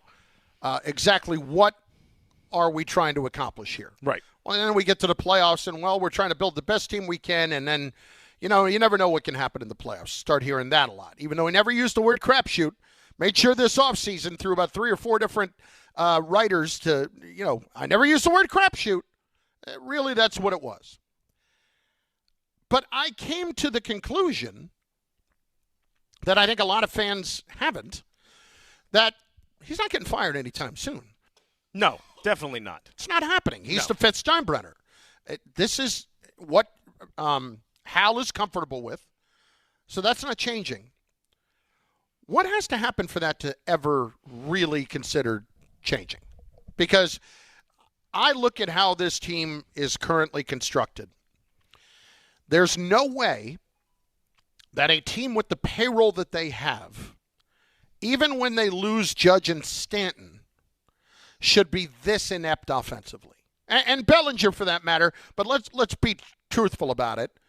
Bellinger, while he was going well for a while, has not had a great year, even though he was an all-star. The biggest thing he did was have a 2-run single in the all-star game, but we were still complaining about the Yankee offense before Bellinger got hurt. No, right. His value was on the base paths defensively, but the bat was nowhere near as successful as it was last year. But make no mistake about it, as we said, the 3 most accomplished hitters on this team are all on the shelf right now. And I'm with you. I'm with you that this is a tremendous opportunity in the American League to at least get to a World Series. And I'll tell you this. I don't remember if I said this earlier in the show or not because we had the Jets guys come in. I was watching a couple of those games over the weekend out in L.A. Like last night, it was the Sunday Night Baseball, Red Sox, Dodgers. Yeah. And I said on more than one occasion, I don't know if anybody heard it. I don't know who else was in the house. I said, you know what? This would not shock me if this is what we're watching in October, these two. That's a tough pill to swallow, right? Tough pill to swallow if you're a Yankee fan. But, like, the Red Sox, I can't believe it. Like, they have that magic right now. I mean, you go 23-5, it's hard not to acknowledge that. It's still too early for me to do that in that, not that it's too early, it's all of the incredible stretch happening is too early for me to believe it. A little, but obviously the Dodger part you can see for good reason. But the Red Sox are probably saying, now, why not us, right? And I'm sure there's a few other teams in the American League that feel that way. I don't take any of the clubs in the Central seriously. I'm really, really souring on everybody in the West because I said I was big in the Seattle camp, but I don't know if I'm there anymore. I think right now the 3 teams in the American League, in any order you want to shake them, Yankees, Rays, Red Sox. If the World Series representative out of the AL is not one of those 3, I would be shocked. The trades that have happened today so far, Mets did trade Brooks Raley to the Phillies. Phillies also got Luis Arraez, the second baseman. So he is going to be got him from the Giants, so he'll be playing second base for the Phillies. They're going to end up moving Bryce Harper out to right field. They're really shifting everybody around there. Bohm is going to be playing first base now instead of third, and then they'll make some more changes there. That happened. Those are the big couple of ones that have happened so far today in terms of the deals so far, and that just gives me a chance to remind you that breaking news around these parts is brought to you by Boost Mobile. Boost Mobile, don't overpay, get unlimited talk, text, data, $25 a month. $25 a month forever. No. That's good stuff. Not for this year. Not for the next couple of years. Forever. For life. For real. Switch now. BoostMobile.com. Let's get a couple of calls in here. 800-919-3776. Also, we will take your comments on the ESPN New York YouTube channel, which I have not done a good enough job of working in today, but I will here very shortly. We've been busy. No excuse. No excuse. But we've been busy. Let's get to Frank and Syosset. Frank, what's going on, Frank? How are you, buddy? Hi, guys. Just a quick question, Chris. Yes. And I heard you loud and clear, and I asked you before, so I'm not even going to ask you again about Rice going behind the plate, although, Now, listen, after they made the move, I thought it was a possibility, too, when I heard about it, and apparently not. Frank, it doesn't make a lot of sense. All right. My question then is about this acquiring Garcia.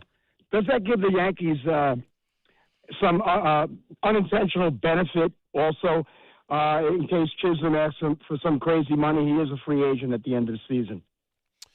Yeah, possibly, because he's under contract for next year. You're thinking about 2027. I mean, Garcia, the glove is not his strength at second base. I mean, last year he was one of the worst defensive second basemen. So, I mean, like in a pinch, if we're already starting to look ahead to 2027 and Jazz is no longer on this team, you could sit there and say, okay, well, the Garcia bat is going to play more than the glove. If we have to find room for him, you play him at second base. Right. Thanks, but that's guys. That was something my next question. year. That's something next year, not in 2026. Okay, they still need the bat. We know what we all know that they need a bat, and I hope they get a catcher. Yeah, and listen, do you at this point, Dan? Yeah. Thanks for the call. By 6 o'clock, will they be getting another bat? They'll be getting a bat. I just don't think it's going to be a guy that you're going to say, oh, now they're the favorites, because that guy's not there. Will they get a right-handed hitting catcher? They better. They better. You know what I'm saying? Like they can't need touch that in Luis the work. Torrens. Oh, God forbid. I don't know what the Mets are doing. See, here's the thing. I told you. I said it earlier in the show about the Mets. The Mets claimed a catcher off waivers from the Pirates. I think his name was Ross, something like. And they put him on the 40-man roster. You put him on the 40-man roster for a reason. Right? You put him on the 40-man roster because you're saying, hey, you know what? We might need another catcher. For a team that's going nowhere for the final 2 months of the season, why do you need 3 catchers on the 40-man roster unless one is bound to not be on your team much longer? Right? I'm just playing connect the dots like I'm 5 years old. That makes sense, doesn't it? It does, but here's a problem for you. What's that, Bob? Heyman. Yeah. Chiming in. Red Sox, Orioles. Mm-hmm. Talking seriously about Adley Rutschman. Seriously about Adley Rutschman. You cannot let that happen. I mean, look, I get it. This season has not been his best season. No. Okay? Excuse me. In the last couple of years, little disappointing. Has not exactly been the player that the Orioles expected him to be. And that he was. But still an all-star this season, still capable, switch hitter, a better answer than what they have. Yeah, but was he – I don't remember because it's the all-star game. Was he voted in or as the starter, or was he, like, selected as a reserve? If he was voted in as a starter, you know, that doesn't tell me much because he's not having an all-star season. You know what I'm saying? Adley Rutschman was not a starter. Not a starter. Shea Langoliers. Oh, Langoliers was a starter. So the fans actually got that one right. Yes. Yeah. Look, if he goes to Boston, it's going to make Boston better, right? It's going to make Boston better, which means that gives them another leg up on trying to hunt down the Yankees. This is my point. Right? Now, let me ask you a question right now. This is you and I at almost 12:15, right? Some short of 6 hours until the trade deadline.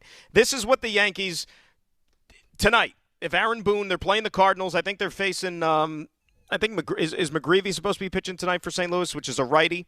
Here's the lineup the Yankees would throw out there, barring Garcia's even available: Trent Grisham, Ben Rice, Luis Garcia, Spencer Jones, Jason Dominguez, Jazz, Ryan McMahon, Jose Caballero, Austin Wells. What pennant are you winning with those 9 guys? Wish I had an answer for you. It is McGreevy tonight against Schlittler. So there you go. Now, like I said, I don't even know if Garcia is going to be available tonight. I don't know. You know, I couldn't tell you. But I'm saying that right now is what the Yankees currently have in terms of healthy, available bodies, barring Garcia gets there, against a right-handed starting pitcher. I'm going to look at Rutschman as far as the splits this year and what that looks like. Does that look any different, righty-lefty kind of thing? Well, remember, last year he was hurt. You know, he missed almost half the season for one. And, you know, we were talking about during the break. Once Baltimore got, you know, Sam Basayo up here, the kid in their system, they immediately locked him up to like a 7-year extension as the future. So as soon as they did that, you knew that Adley Rutschman's time was pretty much up with the organization. He's controllable for a couple of more years. I mean, if you're the Red Sox, I think it's a worthwhile gamble. Why not? But Yankees have to do something. They've got to. 191 at bats this year, hitting 242 as a right-handed hitter, 705 OPS. As a left-handed hitter, 799 OPS. And this has gotten and when you're 156 at bats. And when you're bringing in a catcher too, like I don't want to hear about the intangibles or what they do behind the plate, handling a pitching staff, calling a game, all those things. That's not what this is about. Yankees are set there. They've got arguably the best starting rotation in baseball. The bullpen's pretty darn good too. They've got the defensive part of this thing straightened out. You need a stick, a guy that can contribute offensively. That's what they need here. What numbers do you put any more stock in here if you're talking about Rutschman, okay? Mm-hmm. Runners in scoring position this year, hitting 295, OPS 884. That's pretty good. Not bad. But 2 outs, runners in scoring position, OPS 790. Again, not terrible. But then high leverage, OPS only 703, hitting 209. So, it depends on all the definitions of high leverage and all that. Here's the point. Is Adley Rutschman right now an upgrade for the Yankees over what they have at the position? Absolutely. In every way. Yeah. I would tap into his recent past.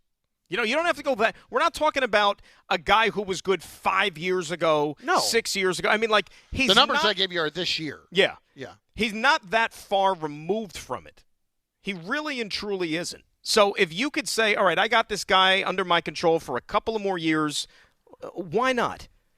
Now, the guy that the Mets claimed, by the way, off the waivers from the Pirates, he of all 2 Major League games this year. That is it. That is the extent of his big league career. 2 Major League games. He's got 5 plate appearances. But they felt compelled enough to add him to the 40-man roster. His name is Sean Ross. Okay, so what does that tell you? They would have to move one of these guys. And Alvarez will bring you more in return. Like, I know that the Met fan has just seen their team and will continue to see their team over the next 5 hours just shuttle guys out of here. And that's a byproduct of having a bad season. But if you want to actually say, wow, we actually got something really nice in return that you could be excited about, I think Alvarez might be the guy that gets you that. He's going to have the best chance of doing it. Listen, I don't disagree. It's just, are they going to be willing to do that? But you're asking me, are they willing to give up on Alvarez right now? And you may not look at it as give up if they're getting a decent return, but I'm willing. I don't think the return's going to be out of this world. But I think that right now, if you're looking at Luke Weaver as the guy that's going to get you the most in return, I actually think a catcher with upside who's still relatively young, change of scenery, might get you more than that. I'll tell you what would do it. If Rutschman ends up going to the Red Sox, then if I were the Yankees, I'd call. And where does that stand right now with the Adley Rutschman stuff? They're talking? The Red Sox and the Orioles are talking. Rays were also apparently in on Rutschman as well. So you're 2 primary competitors. Now, I say all this because of a couple of things that we heard from Buster this morning. And you might say, all right, listen, it doesn't make them fact. But Buster is as good as it gets when it comes to this stuff. And he's on with DNR this morning on the day of the trade deadline. And there's 2 things, really 3 things I'd like you to hear in relation to this. First of all, the Yankees and how worried they should be about all the other contenders in the American League. Now, as we led up to this is a question that has been posed to Buster a couple of times during the course of the year, and the team that he had always pointed to was the Seattle Mariners as the team that would be the biggest problem. Correct. So who should the Yankees be worried about right now in the American League? Hit it.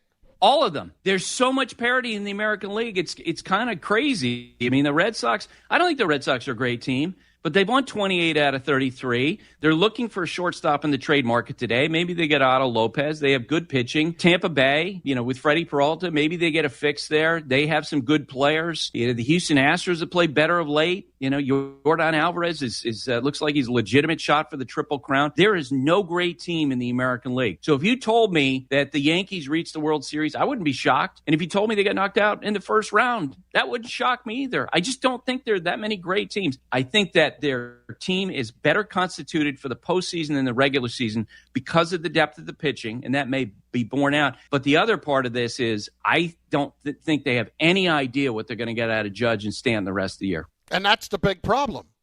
We can get whatever you want out of the pitching. You can pitch great. You got to score some runs at some point. You got to score some runs. And watching what it was like the last couple of days, even though they won 2 out of 3 in Chicago, I mean, Dan, that's pulling teeth to get through these games. And it can't be that way. No. I mean, they've scored 7 runs in the last 4 I'm sorry. games. It was David Peterson, right? David Peterson. That guy. Saturday night. By the way, the him. Cubs seem to have fixed him. But nonetheless, it was David Peterson, and then yesterday they can't get it going either. By the way, on that note, it's funny because, the Cubs thought we could fix David Peterson. The Rays think they could fix Freddie Peralta. That's not a ringing endorsement for somebody like Justin Willard and all the other new coaches that David Stearns brought in this year for the Mets. To me, it was more than a bad sign that the Braves could not get Jeremy Hefner on a plane fast enough. Right. When the Mets fired him. By the way, according to Heyman, Joe Adell to the Cleveland Guardians. Joe Adell, Angels outfielder, has some pop. Not as productive at the plate this year as he was last year. Had the game this year where he robbed 3 home runs in one game out in the outfield. Cleveland needs bats. You know that they could pitch really, really well. Mets will be in Cleveland tomorrow, as a matter of fact. But so right-handed hitting outfielder goes to the Cleveland Guardians. So the 2 other things I wanted you to hear from Buster. Mm-hmm. One had to do with Garcia and how he's going to fit the defensive picture from the Yankees. This should be good. Hit it.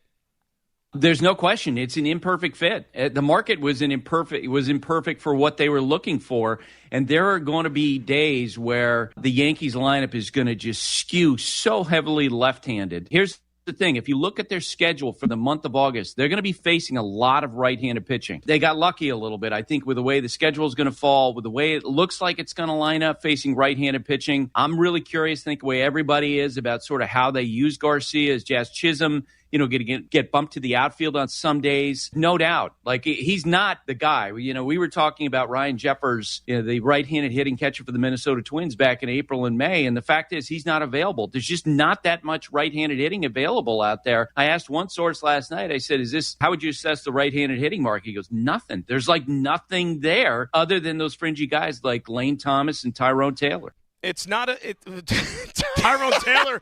No, I laugh because he hit one again on Saturday. It's where is this power coming from for Tyrone Taylor? But how would you know? You weren't there to see it. I was there for the home run. It was early enough in the game. Yes. The funny thing about it, I thought you were gone by that. I thought you were on the. No, I saw that one. There it goes, home run. That made it 3-2, I think, or something like that. It's not a sexy deadline as far as names. The sexiest name went Saturday night. He was a starting pitcher, Which, by the way, can I? This is maybe a totally another discussion for another day. No, I want you to bring it up about Skubal. Yeah, he's had a great last 2 years. Very worthy, very deserving. Here's the thing about Skubal, though. It's really only those 2 years. Yeah. You know what I'm saying? It's taken a while. It took him a while. He battled injuries. I remember covering him from the day he came up to the big leagues. That young staff, he and Casey Mize was the number 1 overall pick in the draft as a pitcher. He couldn't stay healthy. He's battled a lot of things, never fulfilled. And then Skubal leapfrogged him and became a great pitcher. But, Skubal's sample size of being this, it's 2 years. Year and a half. Jacob deGrom's peak. Yes. Skubal has not reached. You know what I'm saying? When DeGrom was at the peak of his powers, Skubal's not at that level. He's not. No. And I know people are upset about the Dodgers. Hey. Here's the thing. You want to complain about the Dodgers? This is one you really can't. And the biggest reason why is how did they get him? Because the Dodgers not only have all the money, but the Dodgers developed their prospects exceptionally well, and they had nine top 100 prospects, 5 of which were in the top 25 of baseball. Think about that.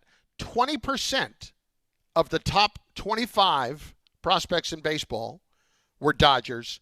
10% in the top 100 were Dodgers. So it's not all just about the money in this instance.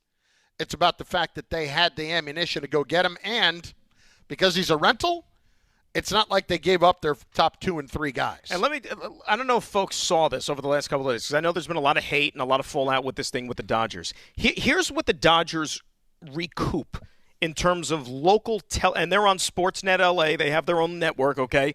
Local television revenue. The Dodgers are number 1 in baseball. They pull in about annually $334 million.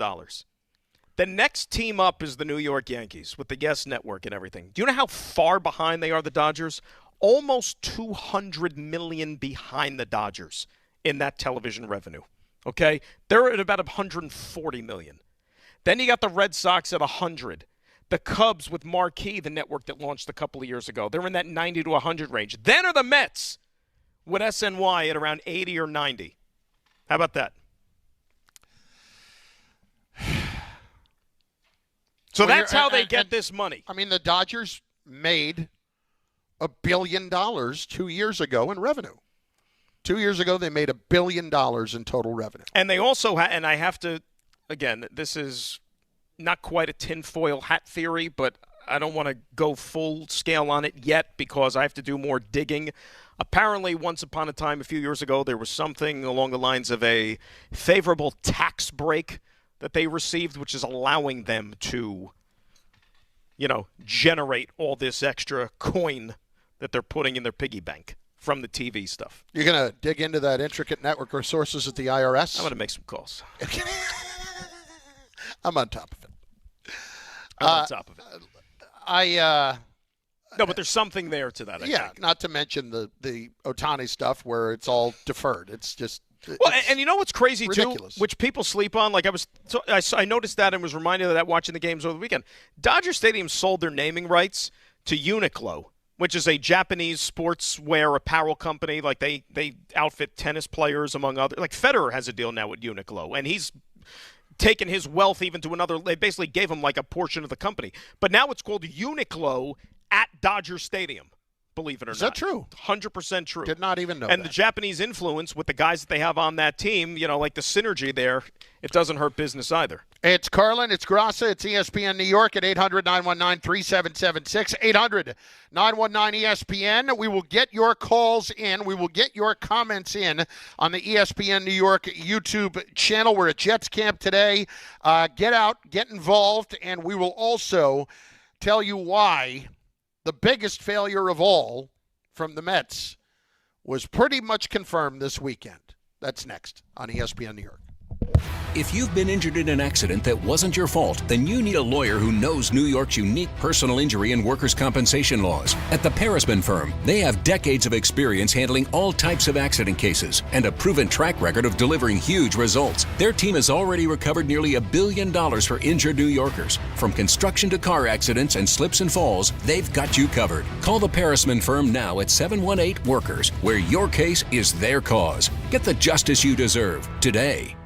There you were, surrounded by fans. Everybody remembers the game. Nobody remembers the guy coughing behind you. Till a few days later, at 2 a.m., you wake up with a fever and your throat's on fire. Now what? Urgent care? Closed. ER? Slammed. Telehealth? Maybe, but the pharmacy's closed. You needed a medical emergency kit. These aren't first aid kits. They contain essential prescriptions used for over 30 common conditions. Sinus and ear infection, UTIs, stomach bugs, traveler's diarrhea, and more on hand before you need them. Use your doctor-developed guidebook to select the right prescription or call their telemedicine doctor standing by. It's like an urgent care and drugstore at home. When you're sick, traveling, or stranded, you'll wish you'd ordered a medical emergency kit. Order online in minutes and it's shipped to your door. And save $45 with my promo code 880 at urgentcarekit.com/880. That's promo code 880 at urgentcarekit.com/880. Hi, this is Don LaGreca. Just like the New Jersey Devils bring intensity on the ice, Viking Pest Control brings the same level of protection to your home. And I know because I use Viking at my own place. The season may be over, but pests are always in play. So it's time to lock in your off-season defense. As the pest control provider and proud partner of the Devils, Viking delivers 45 years of trusted experience to keep ants, cockroaches, stinging insects, rodents, mosquitoes, and more out of your zone. And when you bundle pest control mosquito services, you score big savings. One call, one company, total peace of mind. Visit VikingPest.com, protecting your home inside and out. At City Harvest, we believe no New Yorker has to go hungry. With your help, we're on the road 365 days a year, rescuing over 77 million pounds of nutritious food and delivering it free to millions of New Yorkers, transforming surplus food into sustenance, sustainability, and smiles, rallying thousands of New Yorkers to power a network of nourishment across our city. One day, one meal, and one New Yorker at a time. That's how we feed good. Donate at cityharvest.org. Hey, it's Alan Hahn. At Rings End, they're there to help realize your modern design visions. That's why they partner with Marvin. Engineered for big ideas, Marvin Modern Windows and Doors deliver effortless elegance, expansive views, and industry-leading innovation, all in a modular system designed to meet the exacting principles of modern architecture. Experience Marvin Modern at a Rings End showroom today and create something stunning with them. Rings End is a certified Marvin installing retailer. This is Don, Hahn, and Rosenberg. NBA champion, Finals MVP, Jalen Brunson. Describe the experience of what the last month has been like for you. That's a loaded question. It's been a roller coaster, honestly. Obviously, once we won and everything was up high and everything was amazing. The parade and all of that, just everything after we won was just amazing. Don, Hahn, and Rosenberg. Weekdays at 3 on ESPN New York and streaming live on YouTube. Harry Douglas here to help you ignite your taste buds with Firework Freeze 5-Hour Energy Shots. Juicy cherry, citrus lime, and blue raspberry. It's that iconic freezer pop flavor, but with none of that guilty sugar aftermath. The perfect summer kick. It's delicious, portable, zero sugar energy shot bursting with flavor. Bring on the summer with Firework Freeze 5-Hour Energy Shots. Available online at 5hourenergy.com and on Amazon. Progressive presents the Passionate Sports Fan Checklist. Signed jersey of your favorite bench warmer? Check. 14 bobbleheads that look nothing like the players they're emulating? Check. Twin TVs so you can watch the game on 2 different networks simultaneously? Check. Life-size wall sticker of your favorite player that routinely freaks you out at night? Check. A second life-size wall sticker so after the first one freaks you out, you see the second and you're like, oh right, the wall stickers. Check and mate. Bundle your renters and auto insurance with Progressive and save on protection for the things on your checklist. Get a quote at Progressive.com. Progressive Casualty Insurance Company affiliates and third-party insurers not available in all states or situations covered subject to policy terms.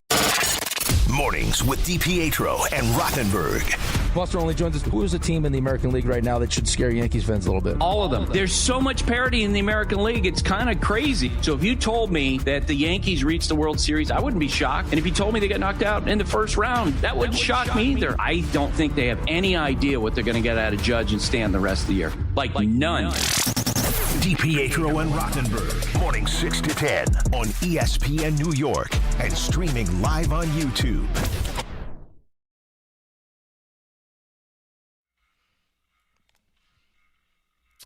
Carlin and Grassa Carlin here on ESPN New York. We are live from One Jets Drive. Florham Park, New Jersey is our annual visit to Jets training camp.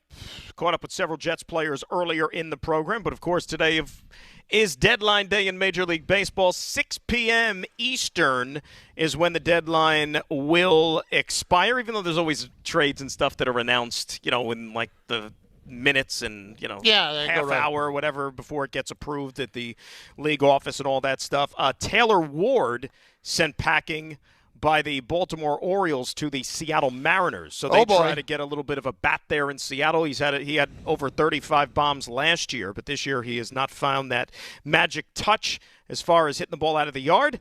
But nevertheless, Seattle trying to tap into some of his recent past, hoping that it'll help their chances of emerging in that AL West. I'll tell you, if Rutschman ends up going to Boston and Cashman does not end up with another catcher, that's going to be ugly. And I'm not going to sit here and try to make Rutschman be Johnny Bench. No. Okay? But that's going to be ugly. At that point, what are you doing? And I know that teams are going to always hold up the Yankees.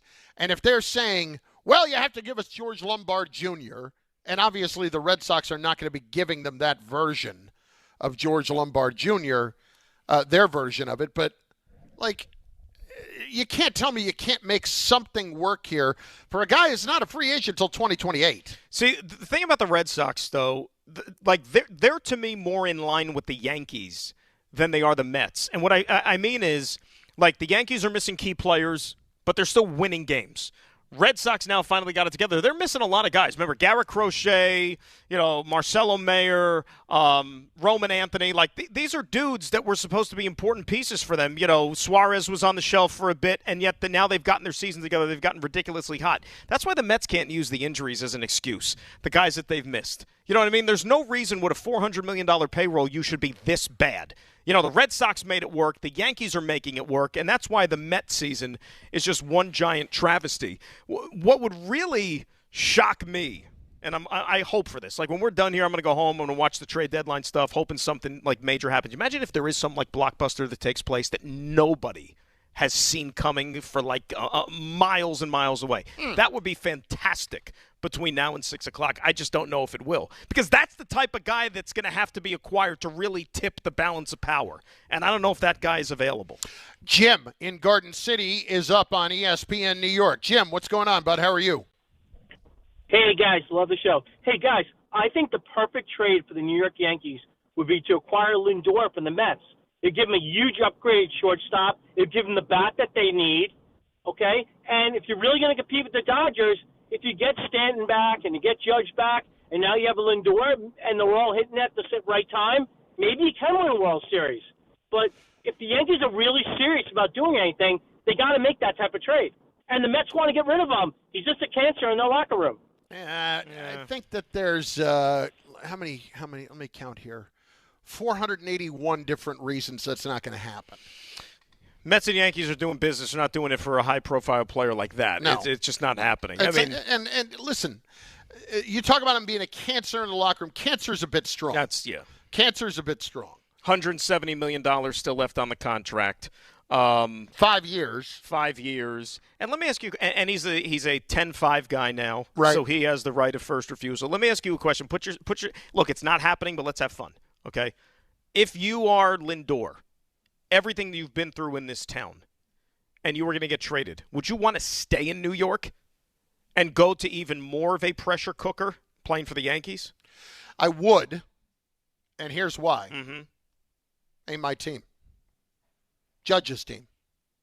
I'm not. Nobody's looking. That's at me. One part of it. Yes, it's kind of like taking the Soto role when he came in and got traded for the Padres to there. Now, when Soto goes to the Mets, it's a little different because you get paid twice the amount, more than twice the amount that Lindor did.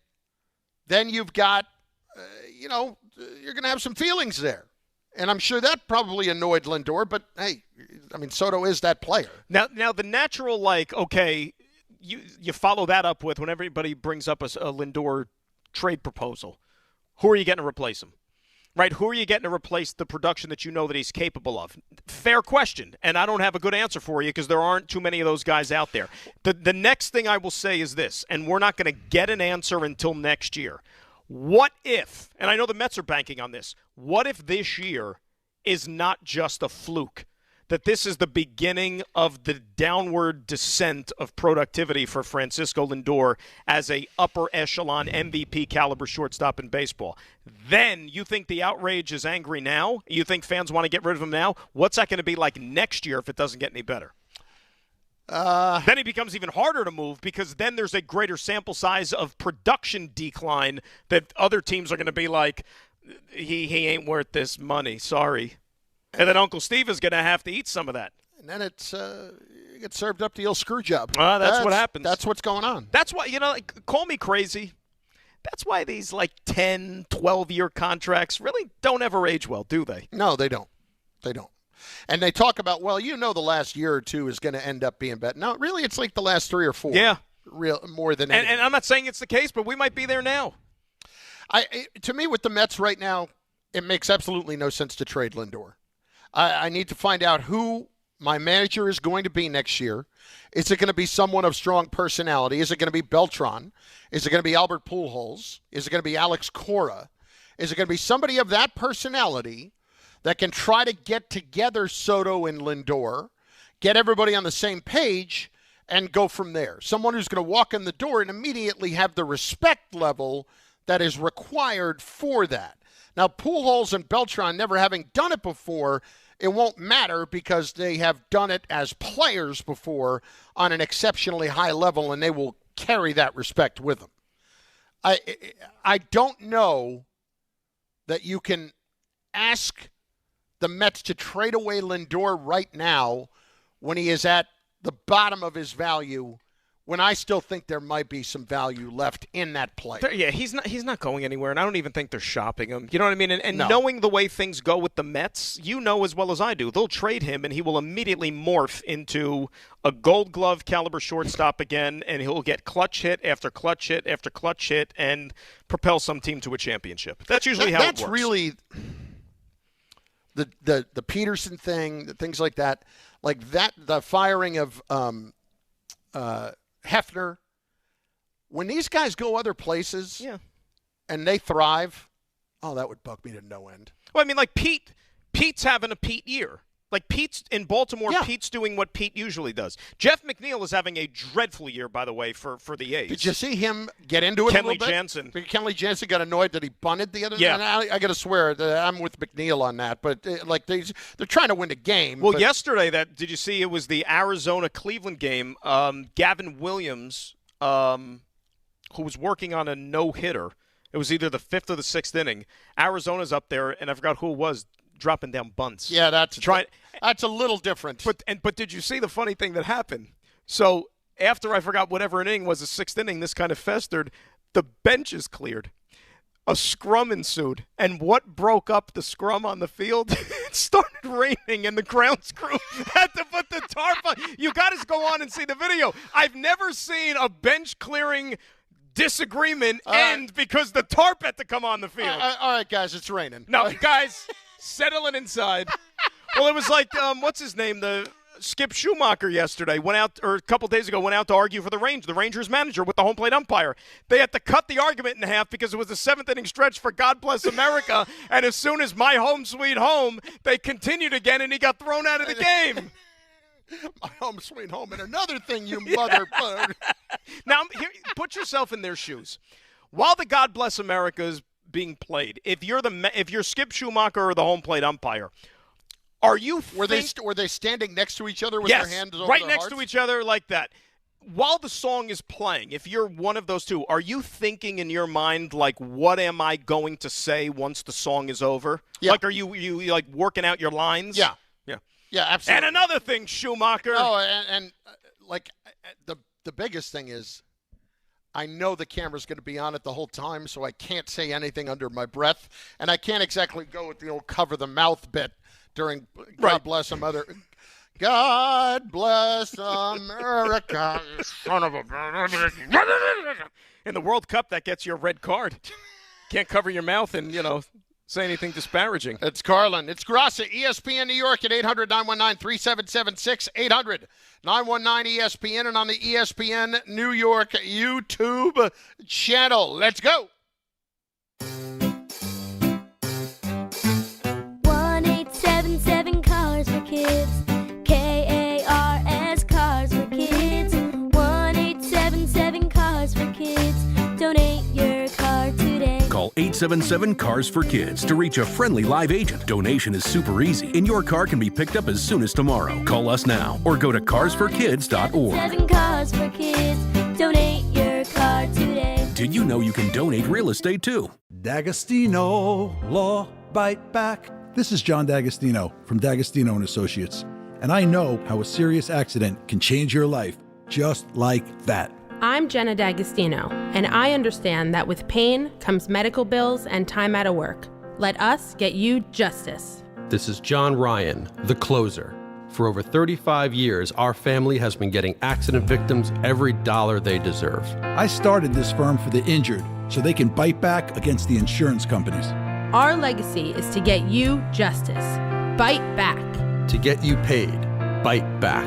At D'Agostino & Associates, bite back means fight back. When you're hurt and they blame you, we bite back and get you every dollar you deserve. We have offices throughout New York and New Jersey, so call us first at 1-800-BITE-BACK. That's 1-800-248-3222. 1-800-248-3222. I've been there, and I'll be there for you. When care matters most, experience matters more.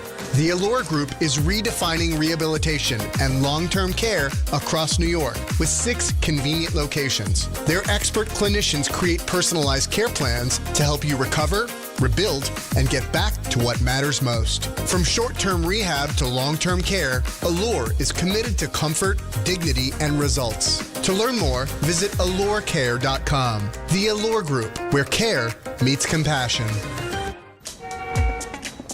There are a million reasons to love New York. Making your budget stretch isn't one of them. According to an independent study, Amazon prices average 14% lower than other retailers. Get food, fashion, furniture, and more shipped straight to your building. Plus, another study found Amazon Prescription Pass customers pay nearly 1/3 less out of pocket. Learn more at aboutamazon.com. Skechers elite athlete OG Anunoby has been making history on the basketball court. Anunoby tips it in. Unbelievable. What a shot. He's been balling out in Skechers high-performance basketball sneakers, and the world is noticed. But how does OG train off the court to keep in peak physical condition? Hands-free Skechers Slip-ins Aeroburst. They help prepare OG for the physical demands of playing at a championship level. Get your pair of Aeroburst for only $165 at a Skechers store, Skechers.com, or wherever high-performance running shoes are sold.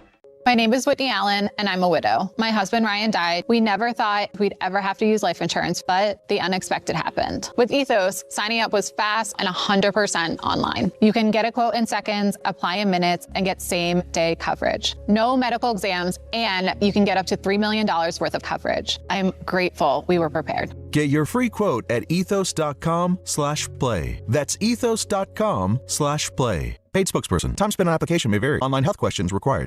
Congratulations, New York. The Knicks did it. Through battle after battle, they dominated to become this year's NBA champions. Day in and day out, the hard work paid off, and you were there every step of the way. Enjoy the crown. Own it, because this year is your year. A part of your legacy that will never be forgotten.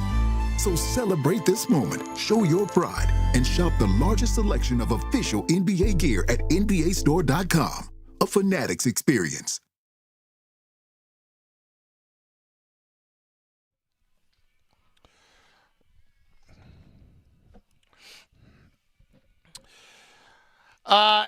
Listen, I don't like to be self-congratulatory. I like to leave it to others.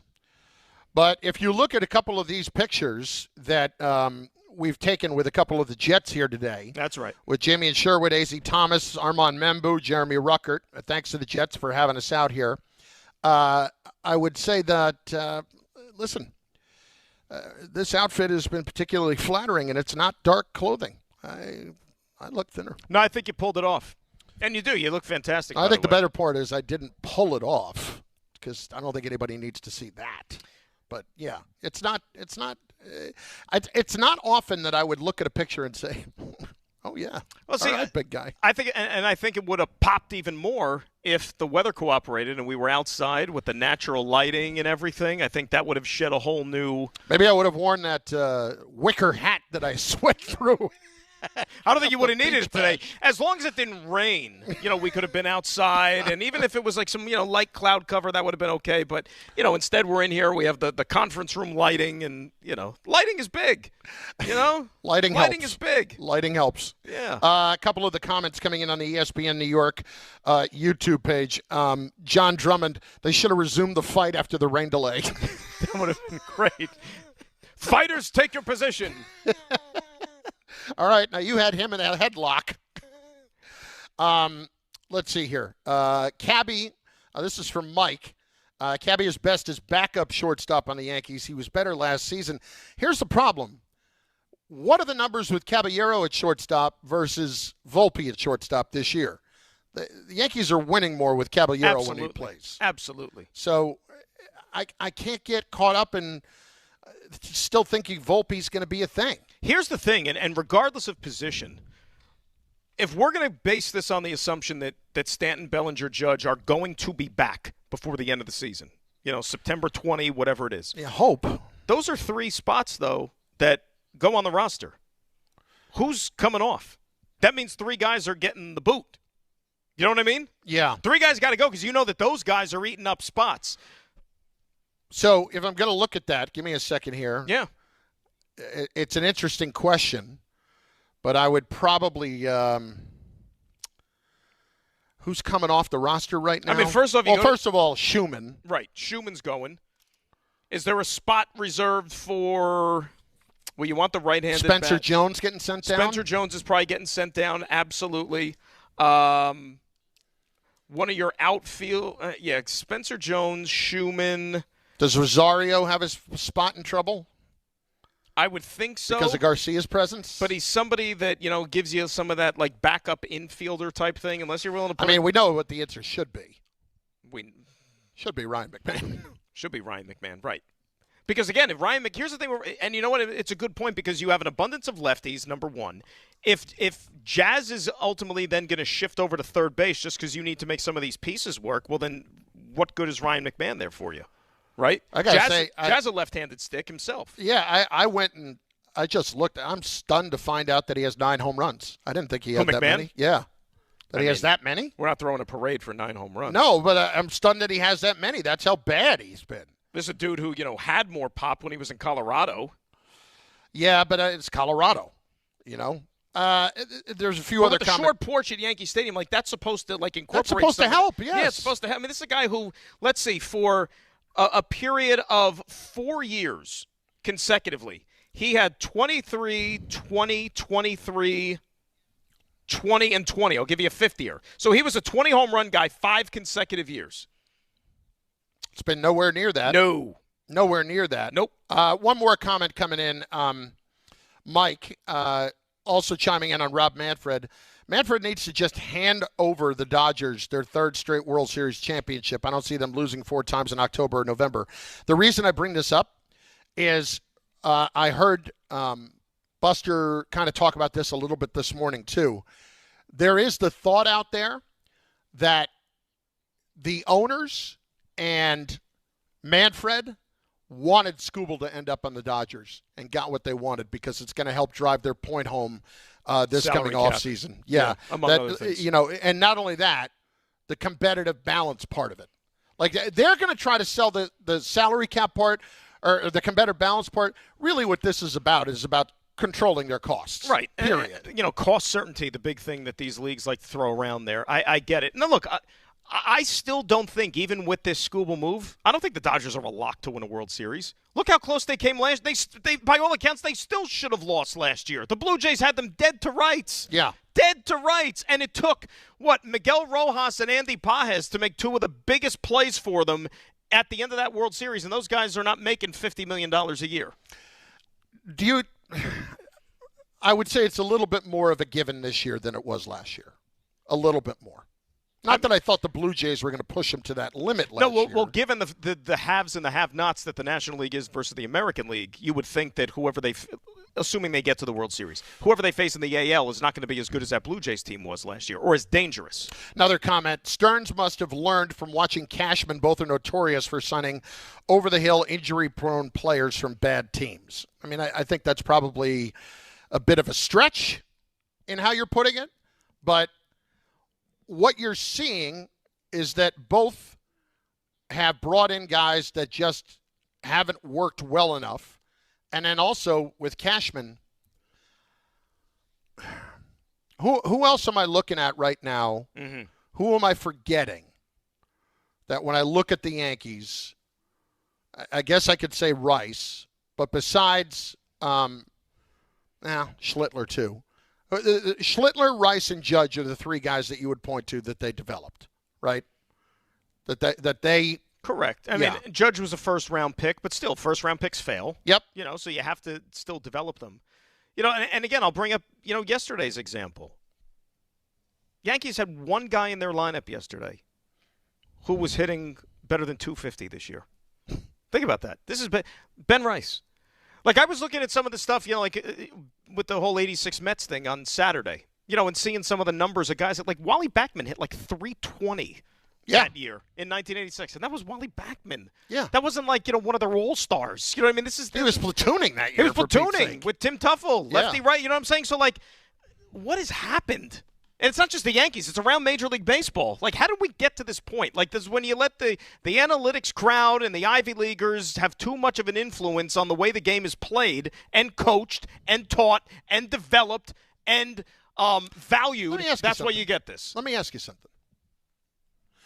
How long do you think before this ends or the next thing comes in player evaluation? I know what you mean. So this has been 20-plus years now. Yeah. Okay?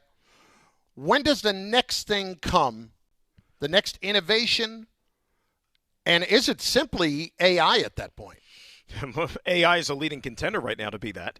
I think what it's going to take is somebody or some organization to come along, do things differently, than is so-called anti-establishment, and be successful at it. And I'm not even talking about winning championships, because let's be real. What kick-started all this? It was Bill James. It was Billy Beane. It was Moneyball. And it's not like they ever won a World Series with it. And they didn't even get to one. And they also left out Hudson, Zito, and Mulder. In the movie. In the movie, and kind of in general, too. And at any rate, I'm wondering what that looks like. Is it AI, or is it actually – because there are times that people in industries or in how you get things done, that processes can be somewhat cyclical. Mm-hmm. Will people go back to the old way of doing it in evaluating players? I don't think fully, ever, but the AI thing to me is going to be fascinating to how that's going to change it again. Well, just as far as, for instance, if I could use the football analogy, I know where we are right now. The Jets have leaned heavily into AI. They have somebody, the gentleman, I forgot his name, that got hired by the organization in the past year, and he's brilliant. And they are really, really using this as a major tool as to how they, go about their business, roster building players, all this stuff. And they're not the only team. There's a lot of professional sports franchises that are also tapping into the technology. Well, it's been a show. It's been fun. We appreciate the Jets. We appreciate Paul Schrager coming out and engineering this whole thing. We appreciate our whole crew from ESPN New York being out here as well. Thank you to the Jets, to Jared Windley, to Eric Gelfand, and everybody involved there. And our buddy Josh from the PR staff Josh as well, absolutely. And A.Z. Thomas, Jamie and Sherwood, Armand Membu, Jeremy Ruckert. The Michael Kay Show is up next. Is Kay on today? Assman, Jake. It's the Assman. Jake. Let me ask you a question. Between now and 6 o'clock, is there anything that's going to wow you from a Mets or Yankees standpoint as far as a trade? Wow? Yeah. Dazzle? Yeah. Shake? Mm-hmm. No. I agree with you. On that note, Jake, enjoy your couple hours. Then it's Don, Hahn, and Rosenberg later today on ESPN New York. Bye. Orgavattazona? Is that a word? In the 2026 Kia Sportage Turbo Hybrid, it might as well be, because it can be one road trip. It's all about turbocharged power and hybrid efficiency working together, so you get the thrill of quick acceleration and the satisfaction of fuel efficiency. Book a test drive and keep the adventure going.